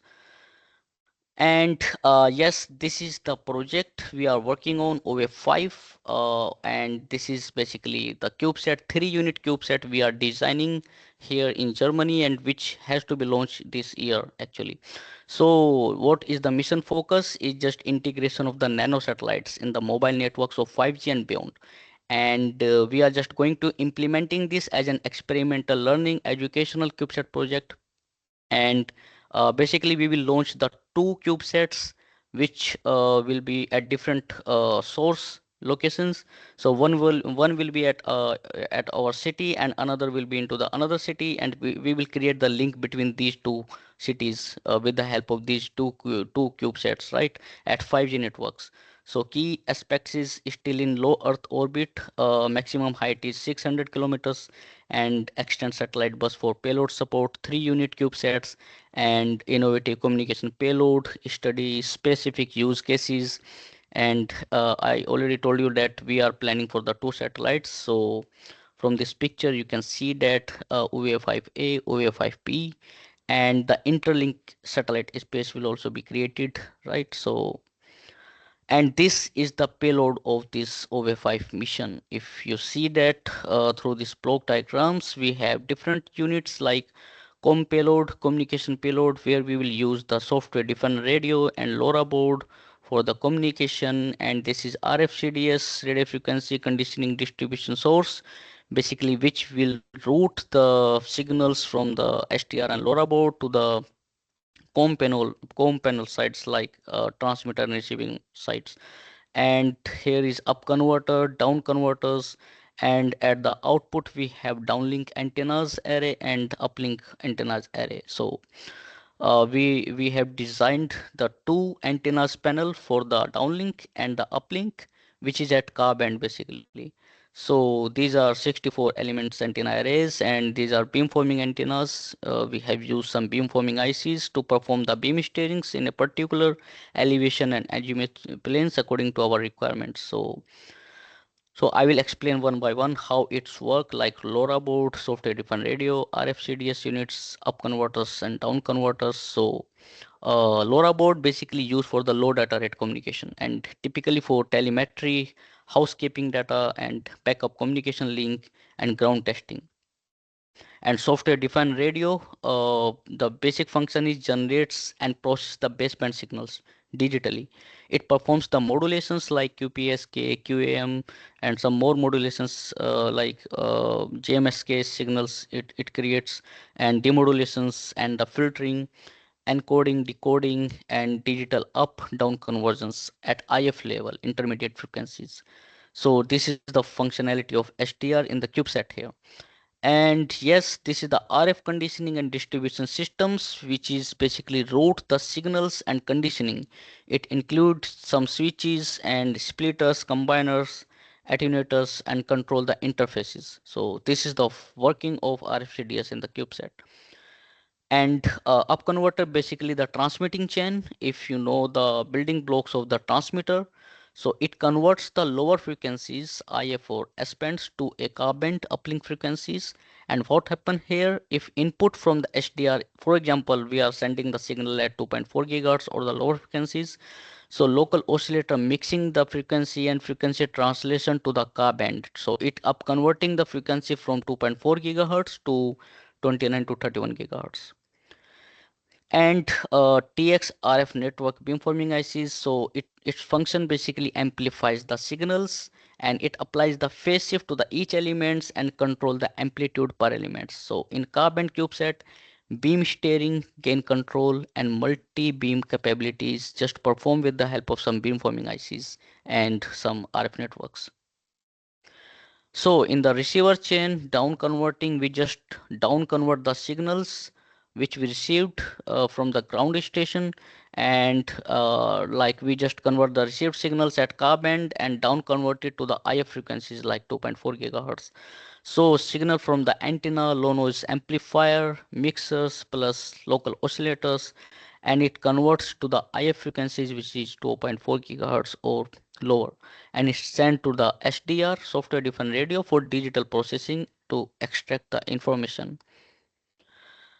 And this is RX RF network and beamforming ICs. So yes, we have some beamforming ICs at downlink panel also, which from the multiple antenna elements, and it applies the phase corrections and the and it improves the signal to noise ratio.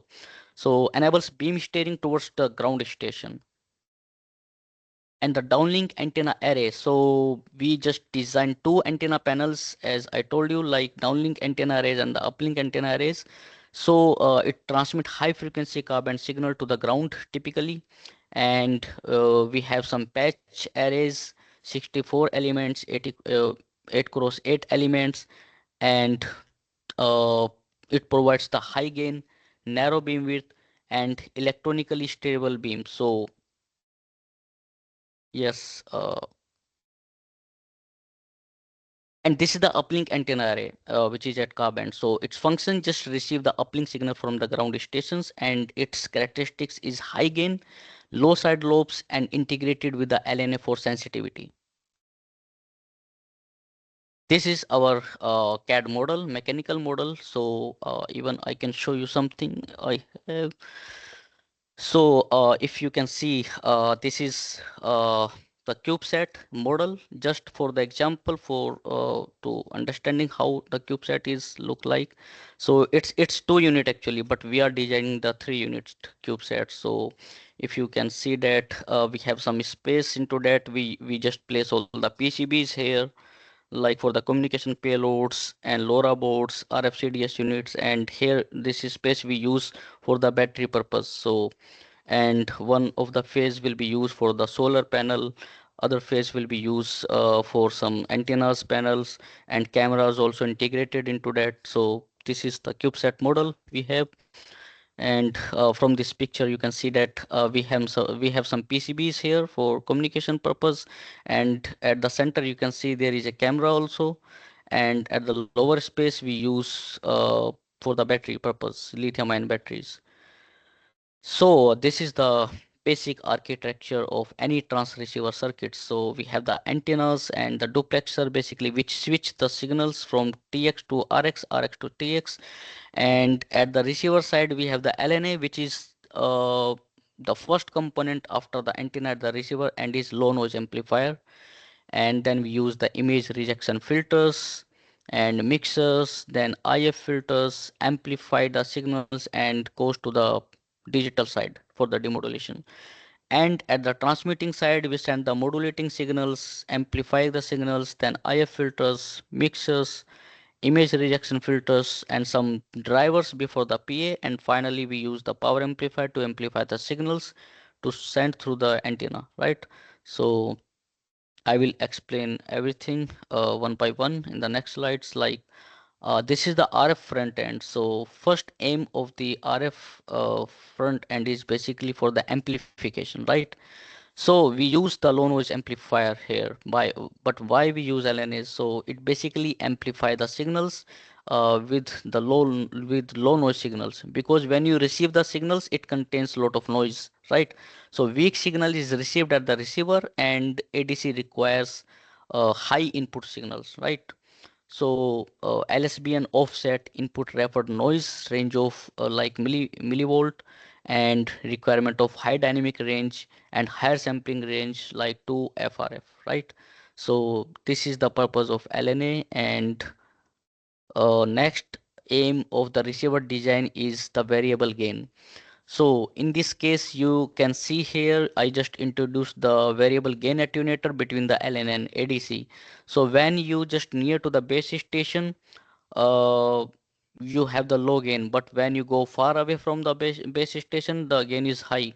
So the solution is variable gain. It is 0 to 100 dB. So ADC detection range is limited. It is up to 6 dB per bit, and power consumptions always increase when you increase the number of the bits, right? So implementation of variable gain amplifier at the RF is really very challenging, and interfering signals limits the sensitivity also. The next aim of the receiver design is down conversion. So when you just receive the signals, the signal RF signal goes to the mixer. It is a mixer actually, which just mix the frequencies and with the help of some LO signals, and it just basically down converting the signals, right?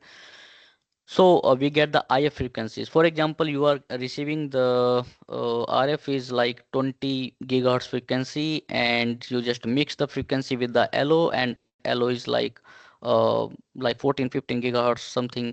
And if you just because you just calculate the RF IF is RF minus LO, and then you will get the IF frequencies. And with the help of variable gain attenuator, you just vary the gain. If you need to increase the gain, you just increase and decrease as well. And then signal goes to the ADC unit for the digital signal processing purpose. And so baseband frequency is always lower compared to the R frequencies, and it reduces the power consumptions and up conversion, down conversions, and it can be achieved with the help of the mixers or the multipliers. And it just translates the frequencies, right? And the noise figure is like 10 dB and require the image rejection filter, because image frequency is just very close to the IF. So that's why we need the image rejection filters. So as per the freeze formula, freeze basically the first component dominate the noise. So if you have more noisy component at the first end of the receiver, then you will get the more noise throughout the system. But if you have less noisy component at the first end, then throughout the system you will get the low noise. So this is very crucial and very important thing. You have to consider the component like LNA, which should be very less noisy, right? It should be low noise, and its noise figure should be less. It should be less than 3 dB actually. So that's we consider the best low noise amplifier in case of any receiver. So LNA followed by the mixers architecture is very popular. So mostly we use the LNA after the antenna at down conversion side. So this is the next aim of the receiver design is filtering. So when you receive the signals, like it has some bandwidth, right? Signal always has some bandwidth.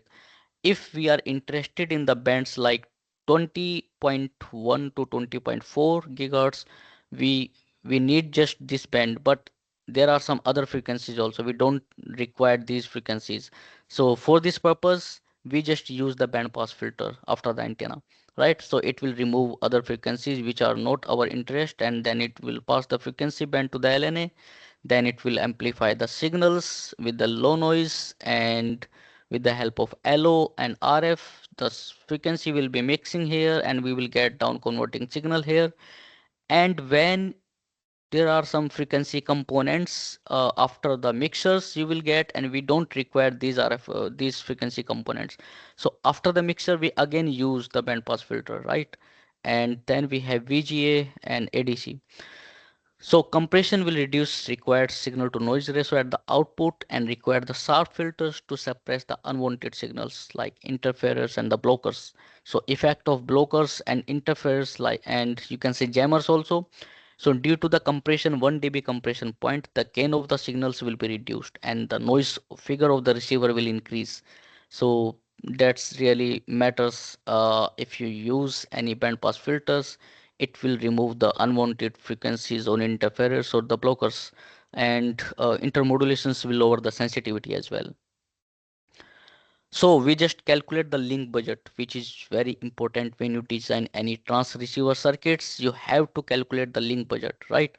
So like EIRP we just calculate, and it is like transmitted power, transmitted gain, and we just minus the losses, and the received power is basically EIRP and minus path loss plus receiver gain antennas, and carbon free space loss considerations, atmospheric and rain attenuation impacts, and required energy bit to the noise for the target bit error rate. So this is the expression, general expression you can find in any book or any research papers, basically how to calculate the receiver power.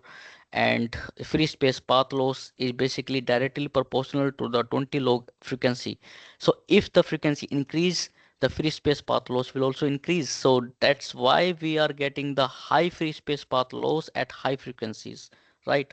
So, and this is the carrier to noise. Density is equal to receiver power minus Boltzmann constant minus this temperature, right? System temperature. And then you can calculate energy bit to the noise density with the help of this expression. So carb and payload challenges, high path loss at these frequencies, at high frequencies, like, and PCB material selections also matters because you cannot use any substrate or any dielectric for any applications. There are some specific substrates you can use, right? For example, if you know FR4 substrate, this is lossy substrate and very cheap and easily available, but there are the limitations. You cannot use this substrate for the higher frequencies. Maybe you can use this substrate up to the 5 or 6 gigahertz, but beyond that you will get more losses and the system may be fail, so you cannot use this substrate. But yes, Rogers substrate you can use for the higher frequencies, and silicon substrates, and there are a lot of substrate you can use at high frequencies like Astra. There are another substrate which can use for the space mission as well. And at higher frequencies, the problem is surface wave, mutual coupling controls, and thermal dissipations in compact volumes, precise phase synchronizations. So these are the challenges at Ka-band if you're designing any payload for the CubeSat. And another challenge is high gain antennas array designs. You need the high gain antennas, right? So microstrip patch array for the compact swap, size, weight, and the power, and circular polarization for the robust satellite links, and beam steering using the phase shifters. And there is a trade-off always, gain versus beam width versus size. So one thing is increase, the other will things will decrease. So this is the trade-off, and you need to select according to your requirement what is the priority, the size or the gain or the beam width, right? So this is the beamforming architectures. You have a lot of beamforming options like digital beamforming, hybrid beamforming, and multi-beam supports for the ground station tracking. So I just show you this one of the antennas from this paper you can see here. And we have also designed such type of antenna arrays for this CubeSat mission. I cannot show you right now, but we have developed something like that. So I just took this picture from this reference paper. You can see that there are 64 elements antenna arrays if you see, and if you can see that we have some beamforming ICs on the next picture you can see. And how you know how many beamforming ICs you required. For example, you have 4-channel beamforming ICs and you are using 64 elements. So just divide the number of elements by the number of channels. So 64 by 4. means 16. So you have to use 16 beamforming ICs to achieve the beamforming, right? So this is the way you calculate the number of beamforming ICs required for your antennas panel. So RF antenna co-design strategy is integrated beamforming ICs like impedance matching across the bandwidth and minimize feed network losses, shielding and EMI mitigations techniques, and thermal and power constraints also matters like size, weight, power. So PA efficiency optimization and heat spreading techniques. So we use some shielding, some cavities to spread the heats, right? So duty cycling and adaptive power control. And mechanical and integration considerations like deployment versus body mounted antennas, vibration tolerance, launch survivals because we use some launching vehicles for the satellites, and connector reliability at millimeter waves, which also matters like you use 2.92 millimeters connector and some more connectors you use at high frequencies, and grounding strategies for RF stability. Testing and validations, you just measure the S parameters, gain measurements, and then you use the anechoic chamber for the radiation pattern, and thermal vacuum testings also perform, and vibration and environmental qualification as well. Case study like carbon beamforming CubeSat payload, so compact phased array at carbon, so integrated uplink and downlink chains, beam steering capability, and experimental validations platform for satellite mobile convergence. And the future just CubeSats for the 5G and future 6G non-terrestrial networks integrations, so direct to the device satellite communications, integration with the terrestrials 5G networks, and AI assisted adaptive beamforming control also. So reconfigurable intelligent surfaces in the space, also the considerations point for the CubeSat for the future wireless communication technologies for the space mission. And the conclusion is high performance payload enable next generation CubeSat missions like Ka-band system demands careful RF antenna core designs. Beamforming enhances the link robustness and the capacity, and CubeSats are key enablers for the future non-terrestrial networks ecosystems. So thank you for your time and for your attention. If you have any question, then just let me know.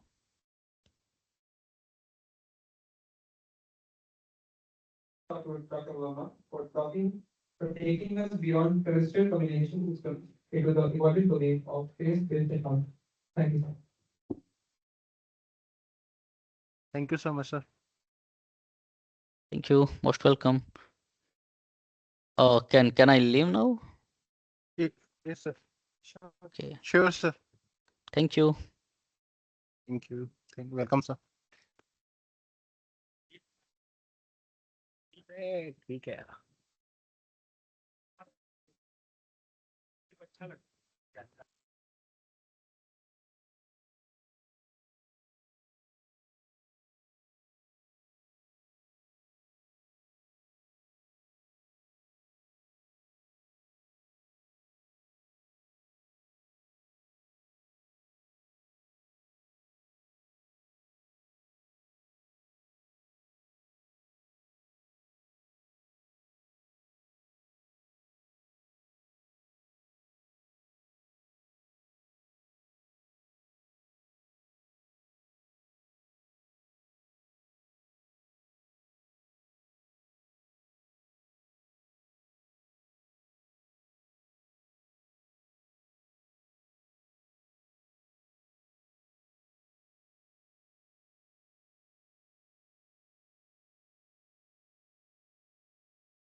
Yeah, hello, sir.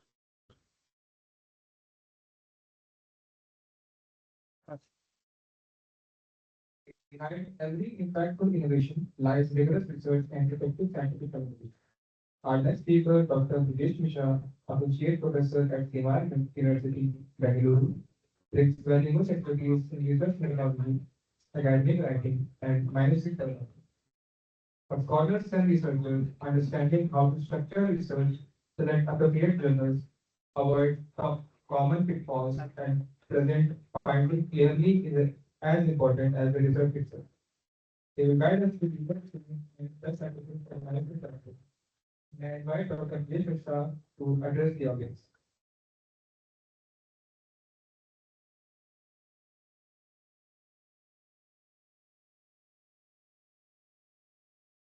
Sir, please unmute yourself. Okay. Am I audible? Yes, sir. Yes, sir, you are audible. Okay. Thank you for nice introduction. So today, okay, I will deliver one talk. First of all, let me share my screen, and you please confirm me if my screen is visible to all. Okay, sir.